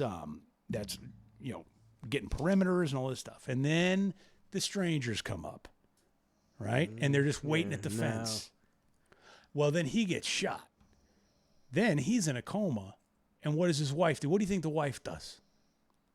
Pulls a plug. No, lets them all in. Oh, this man's in a coma. It's his homestead. He built it from scratch. He's got a very finite amount of resources and all this stuff. And the wife is like, I had a decision to make. And he goes, what did you do? I let them all in. I'm going, It's all over. Oh, It's all over, right? I don't know. Episode 3 hasn't been produced yet. But would you let strangers? I mean, here you've got this fine equation of life in this post-apocalyptic thing. You have to have a certain amount of people, and almost all of them have to be productive. They have to bring something to the. They either have to be like your son. If he may, he might not bring anything to the table, but at least he's your son. He's family, yeah. But anybody else, like a friend, would have to bring something to the table. That's the thing, and they're going, or be a dear friend. But even then, where do you cut off the line? line? There's a cutoff. There's it depends on how many. This guy was at the front of the homestead, and he's going, "Hey, you know me. We did this together." He's like, "Yeah, I know you, and I love you, but I can't let you in." But then he got in. Yeah, but you can't let him in. You can't let him in. Who would be more apt to let people in, you or Donna? Donna would not let people in. And I would say, you're right, babe. You're right. Thanks for talking sense into me. Well, We can't let anybody in. Every time the owner of the homestead went down to the front of his property, there was somebody who was like begging to get in. And I'm thinking, well, I would just not go to the front of the homestead anymore. I'd be like, out of sight, out of mind. Yeah, you can't find me. I don't. One guy's up in the tower making sure they don't, climb the fence with a machine gun. And Yeah. you got... Tricky scenario, though. Like, Yeah. I was watching the show. It was a tricky little thing because, that fine equation. It's a new world once that happens. I got a book out there. I read about it. It's about an EPM attack and how the world is after that. And this guy is kind of in charge of his the people that live in this community. They've got the little thing, and they catch a guy stealing, and he brings him out and he publicly shoots him. And he's like he's not normally a murderer, but he's like, that's what you have to do. Because you can't have people come and stealing your shit. Right. It's not stealing now. It's life and death. So if you steal, you die. It's not a fun thing. I don't know if you want to survive in the apocalypse. Trace would be okay. I'll try to glom onto him. Trace, keep me alive. There was something that somebody did in that show that reminded me of him, and it was like this family was trying to break into the homestead, and they couldn't quite do it. But the homestead needed to send a message of like, hey, don't mess with our shit anymore, right? So the military guy finds a dead animal, and they put it in the river, so it poisons the water moving downstream. Yeah. And I'm going, I would have never thought of that at all. Like, they didn't kill him. They didn't like take a gun and shoot him or whatever. There was just a bunch of these settlers. They just took a dead animal and just put it right in the middle of the river. So it just poisoned all the water, and they got sick and sort of like offed themselves, I guess. Worse. It's almost worse. But I'm going, I would never even have thought of that. Like, a trace would have been like, yeah, here's what we can do. Like, we'll just put this dead animal in there, and that'll poison the water. I just would have never thought of it. That's why, you'll be dead. Trace will be... We'll be like, fresh water. Trace will be the leader of the tribe. He'll be in charge of the homestead. He will. I feel like Donna would be she'll be in charge of the homestead. Trace will finally be in charge of the homestead because will be so valuable. He'll be king. He'll be king. Yeah. He'll be anointed king. And then he'll be demanding meats, cheeses, and the finest lagers, and to be totally drunk off his ass. And we're like, the mutants are coming, Trace. And here's the worst part. What? Here's the worst part. He's going to go, Dad. And you're going to go, yes, Trace. And he's going to go, just out of curiosity, what do you bring to the table? Oh, man. He's going to throw me. He's going to throw me to the barbarians at the gate. Right? Like, think about it. Like, if he was like, hey, everybody here needs to be productive and bring something to the table. We got no electricity. You can't broadcast. What do you bring to the table? Everyone gather around. I have a little ditty. A little ditty in store about the apocalypse. Net acoustics don't count, Dad. I mean, for real, like, what do you bring to the table? That's all I bring to the table. A little levity. Like, all these women in the homestead, they're all making bread. They're figuring things out. Somebody knows how to do solar. Somebody knows how to do medical, all this stuff. And I'm watching all these roles, and I'm going, I don't know what to tell you. Like, I can do yard work. I'm doing Charlie work. Charlie work. It's Always Sunny in Philadelphia. Yeah, a little mopping, a little cleaning up the rats. Killing rats, cleaning litter boxes, cleaning up vomit. That's me. Somebody's got to do it. You're the utility guy. There's one space for Charlie work. Yeah. And I got that space. You're buddy. the utility guy. I got that. Fair. That makes sense. Fair and sad. Sad as well. That's all I got to offer. I forgot my list. Oh, I do have I have a recommendation. I don't recommend a lot of things, but this is probably it might be your demographic. I'm not sure. Tom Green, your demographic or not? Yeah, I like Tom Green. Sure. It's like he's got a new Netflix special. Like a stand-up? Yeah. Okay. And it's like, it's pretty good. It's very interesting. It's pretty funny. and it's not Tom Greenish at all. It's way lower key. It's way smarter humor, way smarter humor. And he moved to Canada. He's got 100 acres. He's got a beard. And, He's like a farmer now. yeah, and then there's a Tom Green documentary, and it talks, it goes through his career, and it's pretty good. And it's like you realize, man, this guy, he did all the stuff before anybody else. The podcast, All of it. the Jackass, he did it all. All of it. He was.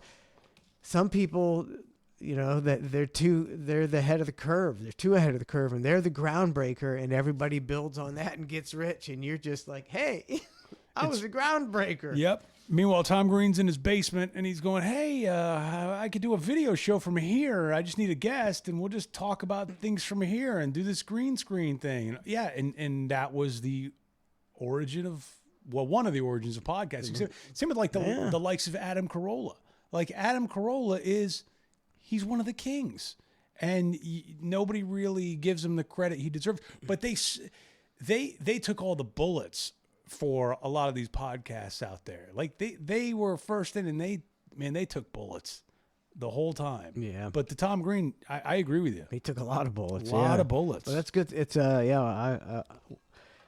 I watched the comedy special with Donna, and then she was like, "What?" And then she was like, "Oh, let's watch the documentary now," because she was like not a huge. She barely knows Tom Green. Yeah. She knows Drew Barrymore and a couple, maybe My bum is on your face. Couple My bum is on your things. face. All that stuff. We don't even know that. Oh, oops. I think we had like kids that were like twins and Trace, and weren't totally into MTV at that time. But she was like fascinated by it, and she really enjoyed it. It's pretty good. I don't usually recommend stuff, but I wrote it it's down. very interesting because you don't really know. You don't think about how groundbreaking he was. Yeah. Now I got to watch Freddy Got Fingered, so I never saw it. So me and Donna are gonna watch it. You might not be so thrilled with that aspect of his career. I know, but I want to watch it now. And he's like he just was trying to do something different. So I just kind of want to watch it to just. I'm doing a deep dive into Tom Green now. So. Big Tom Green guy. Yeah, I wasn't before. Now I'm kind of like, wow, that guy was. I feel like we interviewed him, but I don't remember. It seemed like that would go horribly wrong. That's maybe it. Like a disaster. Like a 5-minute phoner of like, hey, you got Tom Green from 9:10 to 9:15. You got to wrap things up. I think it was one of those, where it didn't go great. Like the Louis C.K. Louis C.K. was classic. That was way worse. It's like my worst nightmare. If you're a producer, like that's the worst nightmare. It's like one of the smartest comedians around. Really smart, That's his smart comedy, and then just going south real quick because he's so fast, over the top. And I told you this before, but like I don't. Even when stuff went bad with the guests, and it happened quite a bit, which made it very difficult to get guests sometimes. But on that show, when that one went south, like I felt compelled after the show to call Louis C.K. Yeah, and apologize, and I did, and he was walking in the streets in New York. You could tell, you could hear like the traffic in the background, whatever it was. And he's like, hello. And I'm like, hey, this is such and such with such and such. I just want to apologize for. He's like, yeah, all right. Well, that guy's a real asshole. It was something along those lines. It was a quick phone call, but I felt like I had to apologize. I never really felt, but it was that bad. And that rude, and that like just not the way to handle a guest. Especially when like all of us in that room are probably huge Louis C.K. fans. Guy's a genius. and Louis, what?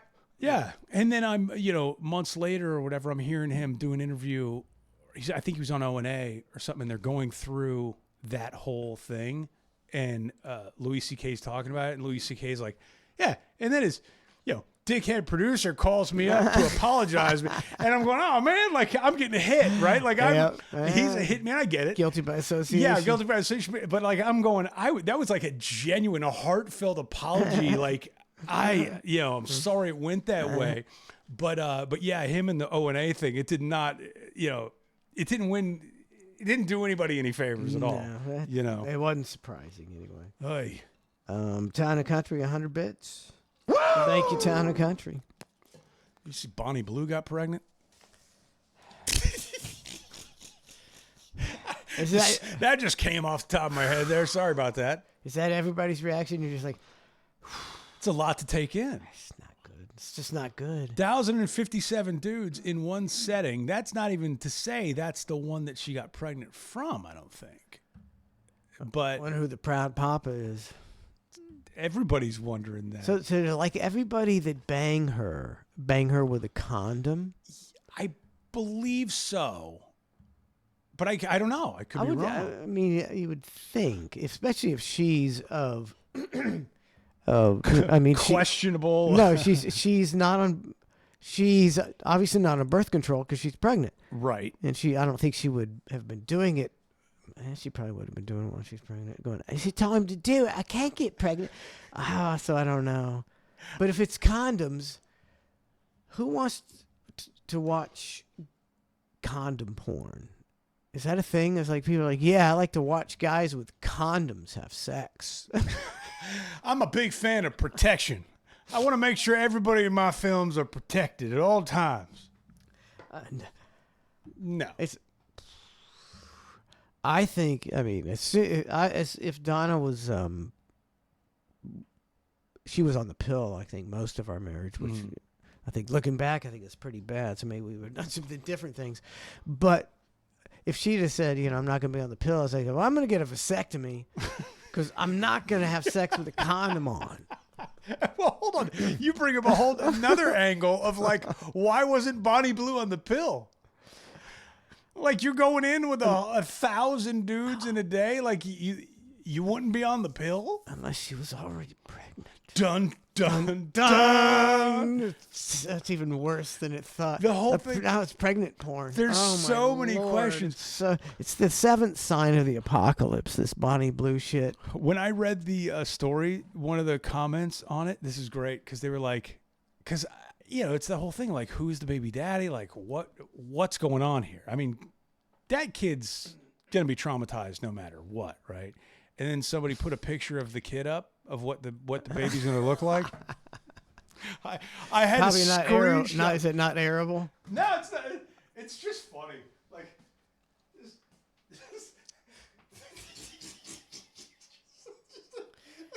just a hodgepodge of things. Could you imagine? Yeah.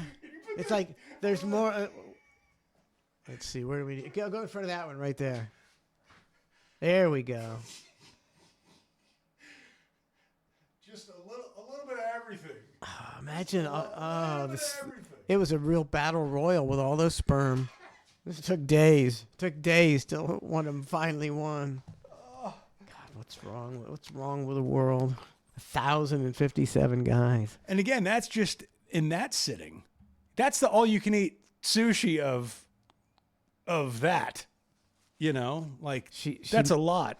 She bought her parents a house, so That's nice. maybe she's going to be able to retire. That or that's where the baby's going to live when it's born, and the mom might be unfit. I don't know. I'm thinking. If you said that I could, 1,057 guys would have sex with me tomorrow, but then I could retire. I don't know. Being a dude doing that, or like being a chick doing that. It's Something's more painful than others. it's not. Yeah. Yeah. I think one's meant for it and one's not. I'm thinking logistically, just not. I'm making no judgments. No I'm just saying judgments. logistics. I think one's meant for it and one's not. One just seems a little bit, easier than others. I've always wondered,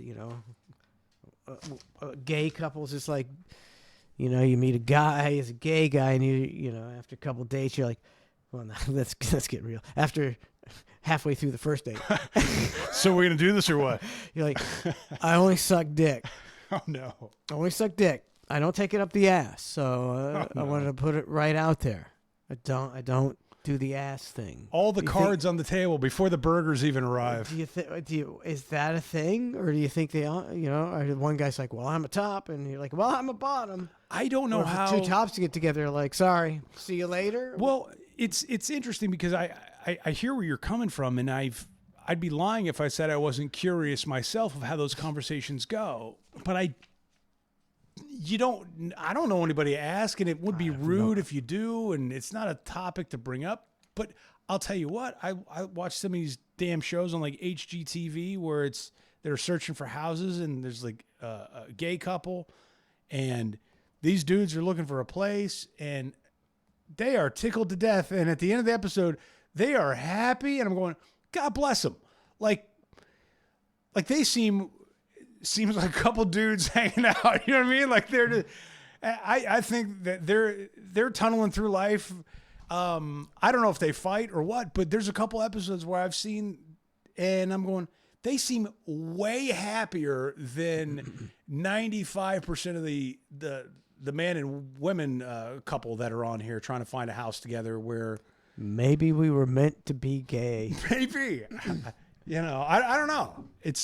I'd like to know the statistics between, if you could hang out with your best friend and bro it up. But if you were living with your best friend, maybe you'd grow to hate him. But he's your best friend. I don't know. You got to get through those things. Then it's just the same as a marriage. Exactly. Yep. Yeah, I don't know. Not But I'm not tight enough with anybody who's of that lifestyle that I feel comfortable being like, "Hey, can I ask you a couple questions?" Like, I don't feel. I'm very. And I think it's rude to ask. I'm very interested. I don't know what. Yeah, it's like it's just research. It's Ned's just Navy will tell us. No, I'm kidding. It's just curiosity. Kidding, Ned's Navy. Do you take it up the ass or don't you? No, that's not the question. It's not. I mean, it's one of the questions.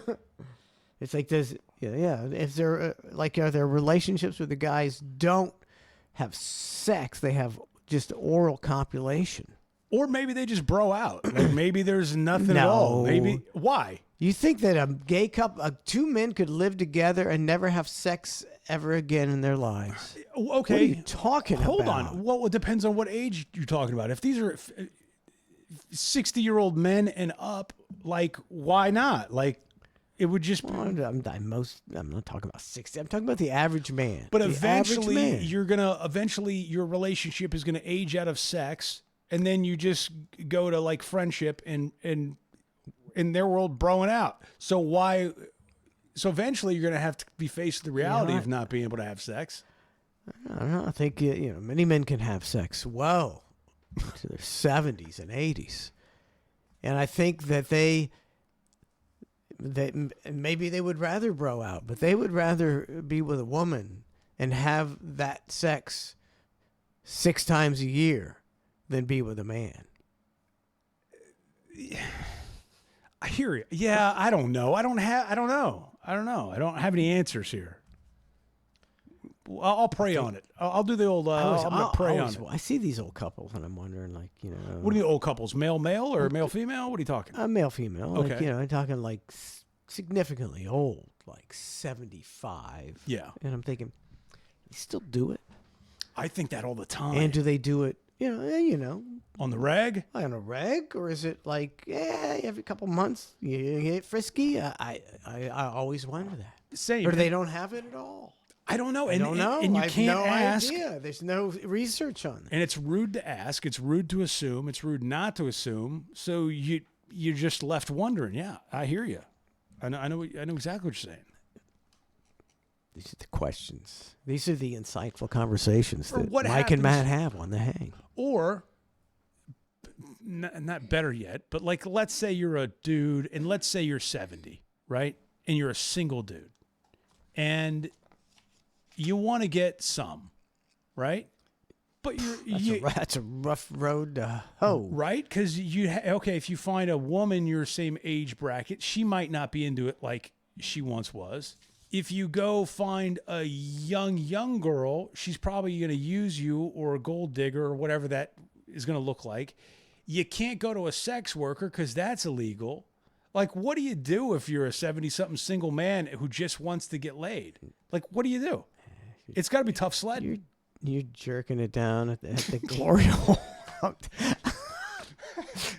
But how shitty is that? Like you're relegated to that? Like because even if you found an escort who's willing, knows completely in agreement, everything, you're still doing something that is illegal unless you're in like 2 counties in Vegas. You know what I mean? Like I think the government should. I think that sex is a human necessity, and there's a lot of people, whether they be socially art out, or actually art out, or medically infirmed, or handicapped, that are just ugly as the day is long. yeah, that just are not capable. They of it. never get to have, or never get to have sex, Mm-hmm. and that's. There should be a government service. They should not steal $36 trillion. And should be a government service where some girl comes by and gives them a hand job or something. A true stimulus check. Exactly. A stimulus for the people. Because it's not fair. That's like people are like, well, working at McDonald's is an entry level job and shouldn't make a living wage. I was like, well, what about dumb people? You got to What have about John Doe, he's never, ever going to get a good job because he's dumb as a rock. He's barely above 62. Yeah.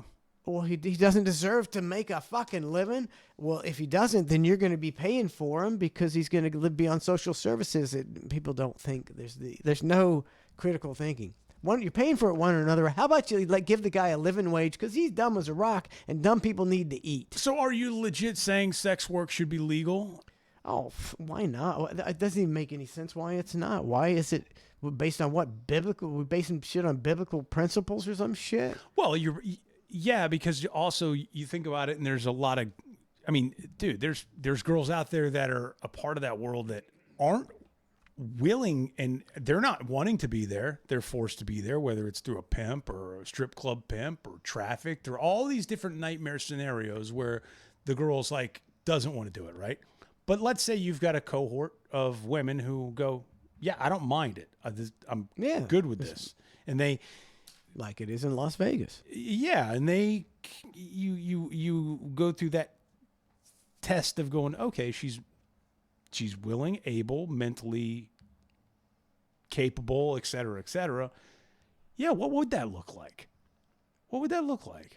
I wonder what that would. I think Would that open up brothels like they do with the marijuana stores now? I think that's what it would be. And I don't know if that's a better society or not, but I feel like it wouldn't be a better society. And I think it would decline society. Just based off of the nature of the business. But then again, remember when they used to have lingerie shops? When I was a teenager, I used to drive down on my way to my house at Gulf to Bay or whatever, and there would be lingerie modeling shops. And I was like, oh, that's cool. So I guess if you're a husband, you go in there and, hey, can you model this? I'm going to get this for my wife. I literally thought that's what it was until somebody pointed out. That is what it is.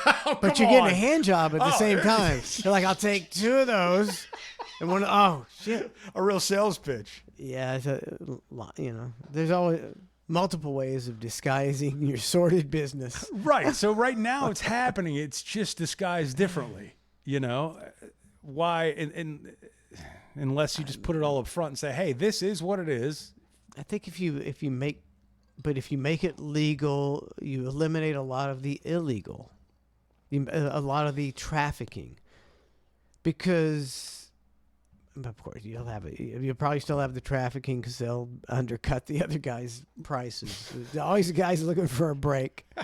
Always people looking for a better deal. That's what it'll be. Sorry, women, you can't escape it. It is weird, but yeah, it's like with the medical marijuana. It's like, okay, you can get medical marijuana, but you've got to pay for this permit. You've got to pay for this license a couple times a year, and you're going. And then you got to go to a doctor, and the doctor's got to tell you that, oh, yes, you are feeling anxious, aren't you? And yes, it's the biggest scam ever. And everybody knows it. Everybody knows it. And yet you're out. The individual's probably out, probably $400 total a year. Yep. To be able to get this medical marijuana license. And if escorting was the same way, they'd probably, I don't know, they'd work out some way to get you on licensing and fees and all this kind of shit. You can't win for losing, man. Yeah. You can't win for losing. Why can't it just be legal? I was thinking that we need to start our own meme coin. I'm thinking we could dupe a couple hundred people and do a pump and dump and make like at least like $250 a piece. The hang meme coin. Oh my god. The Ned coin. Ned coin. Oh, it's all about the name. Ned coin. It flows. Ned coin. Netophile. It's a money maker, dude. I don't know about the meme coin. I know a little bit, but not enough to be comfortable with it, nor enough to like ape in and be like, oh, I'm in on this one. I'm all in. Like, I don't want anything to do with that whole meme coin. Talk about a crapshoot fad. Yeah, it's just it's funny to see people getting rich overnight on them. God bless them. Most of them. We got to come out with the right meme coin, like Haktua, the Haktua girl. She finally resurfaced. And she was like, I'm sorry, I stole millions. It wasn't my fault. I'm going to give it to animal shelters. Well, the what's his name? Millet? What? Is it Millet? Millet? The leader of, gosh. Oh, Millet. Javier Millet? Is that his name? I can't remember the country. He got elected not too long ago, but the country launched a meme coin, and he backed it, right? He tweeted about it. Is it a scam? Did he scam the people? It was, all of a sudden rug pull, and all these people got rugged on it, and to the point where, like, he's now facing impeachment because of it. Like, this meme coin, like, it dropped their market like 5% in one day, and all these kind of things. And I'm going, I don't want anything to do with this. Which is he the guy that was like making sweeping changes for the good? That's the one. And then it turns out he's just a con man. Well, there's an interesting argument to that. Yeah, we'll see what happens with it. But yeah. Seems it's foreboding something that might happen in America. That's what's it. You look at the Trump coin and the Melania coin, and I'm going, the dangerous precedents with these meme coins. I don't know what the hell's going on. Or if I was smart, I would have aped in and gotten rich and gotten out. But I don't buy it, so it's a crapshoot. I'll stick to my Bitcoin. I don't know, and it's better than playing the lottery. Yeah, it's like if you want to play, you're not going to win the lottery. The odds are like, I guarantee the odds of investing in some kind of coin, digital currency, are way better than the lottery, right? So you might as well stick it into some kind of Doge coin or fart coin. Why not? You see what happens. No, it's just play it just like the lottery. Yeah, just an argument for it. Check it every once in a while. What's going on in chat? Anything interesting? Anybody? Kevin JK says, Mike, you'd think you got that strong of forearms? What the hell was I talking about? Hooking? Hooking. Were you talking about escorting? Forearms? I don't know. I'm thinking you were... Forearms? I think... Do it another motion with your another motion. Yes, I'm thinking. How many guys was I jerking off, Kevin JK? I'm thinking he meant that. I could be wrong. I could be taking it out of context. I think it was hand jobs. I can't remember. Who was I giving? It's every show I'm giving hand jobs to somebody. Who was I giving hand jobs to? 1,000 guys. Oh, that's right. Yes. Yeah. No, I think I was taking it up the ass. Oh, well, either way. Yeah. Oh, 1,000 hand jobs and then retirement. Sign me up now. That ain't. You'll be working in the overnights to make sure your grip strength is good. You'll be using those hand things to make sure you're ready to go. I really do think that you would be like so sore. After 500 guys, you'd be like, I can't do anymore. I had no idea how much. Because do you do anything? Well, yeah. So think about that Bonnie Blue lady, 1,057 men in one sitting, like, Yowza. Dude, that's... Yowza. I mean, That had to eventually not feel great, right? Yeah, Like, I mean, just, I'm sure they didn't vet every guy to make sure he didn't have a giant penis. So there's plenty of large penis guys.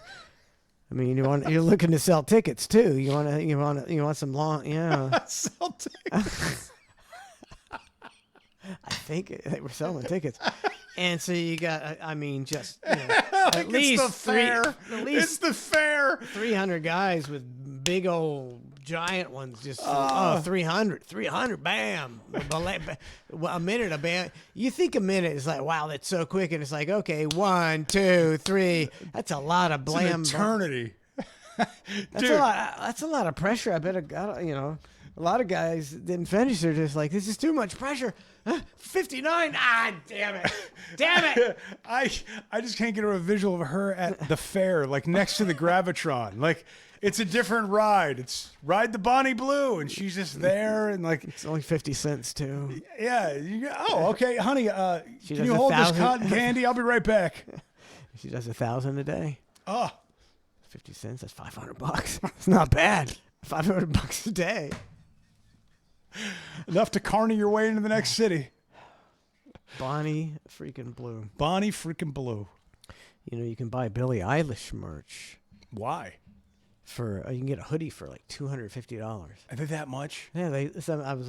Are they limited I was listening edition? to the radio. Some guy was like, "Hey, I was checking out Billie Eilish merch, and it is expensive." He's like, boxers, $50, hoodies, over $200, and I'm like, who the fuck is buying that shit?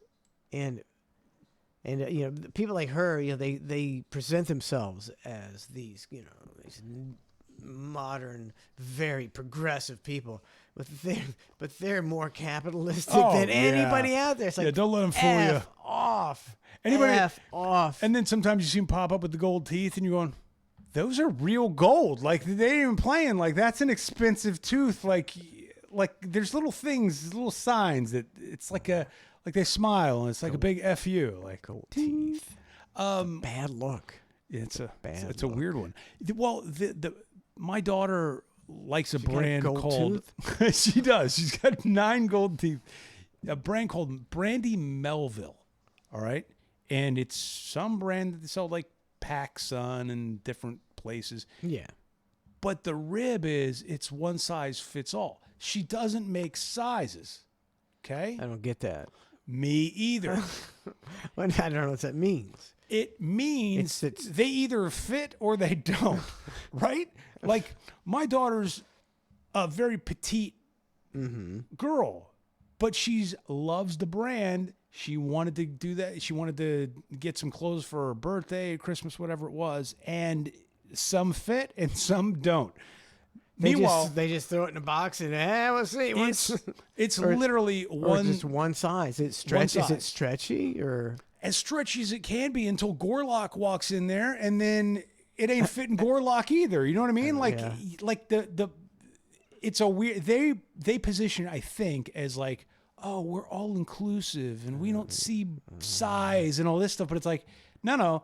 You need sizes. Sizes are there for a reason. You can't just make one stupid size shit. fits all and expect everybody to buy. But people are buying into it. It's a You very see- popular you brand. see, the mistake you're making is, Matt, you want your children to be mirror images of yourself. You want to propagandize them and manipulate them and brainwash them. And you need to be telling your kid, it's like, don't fall for this bullshit. This diversity. Look, there's sizes. There's also shame. It's okay to be ashamed sometimes. It's okay, some things are choices. To be overweight sometimes is a choice, and those people need to be shamed. I've tried. This does not fit you. It fits some. It does not fit you. You got to steal their soul, Matt. I know. And be like me. Wear the same hat that you've been wearing for a year and a half straight. Wear the same shirt that you've had for 15 years. Doesn't matter. What are you going to do? What are you gonna do? Yeah. Time flies. All right. Time flies. We're doing overtime, yeah? Of course. Thank you so much for the VIP members who are going to get to partake of this exquisite overtime. It's saving the best. I do for have later. I do have a good topic for that. Incredible topics. And then, of course, you can download us and comment and like or dislike or whatever you need to do, whatever you feel like doing on the various platforms we're on, the Spotifys of the world and the TuneIns and the Apple Podcasts. We're big on Apple Podcasts. I looked at our percentages. Huge. And yeah. YouTube. Yep. ClusterFshow.com. We're ubiquitous. We're ubiquitous. Yep. It's going crazy. And we'll be right back. No, we won't. No, we won't. You're high, Mike. I'm high, and I've had a few beers and a cocktail. So we'll be doing overtime at ClusterFshow.com. We will see you tomorrow morning at 8:00 for Cluster F. No, you won't. That's not tomorrow. Yes, it is. No, I'm kidding. See, I'm not that drunk. I'm not that drunk. Trust me, I know I got to get up at 6:45 tomorrow. All right, we'll see you guys. Thanks so much for tuning in. Thank you, Matt, and we'll head to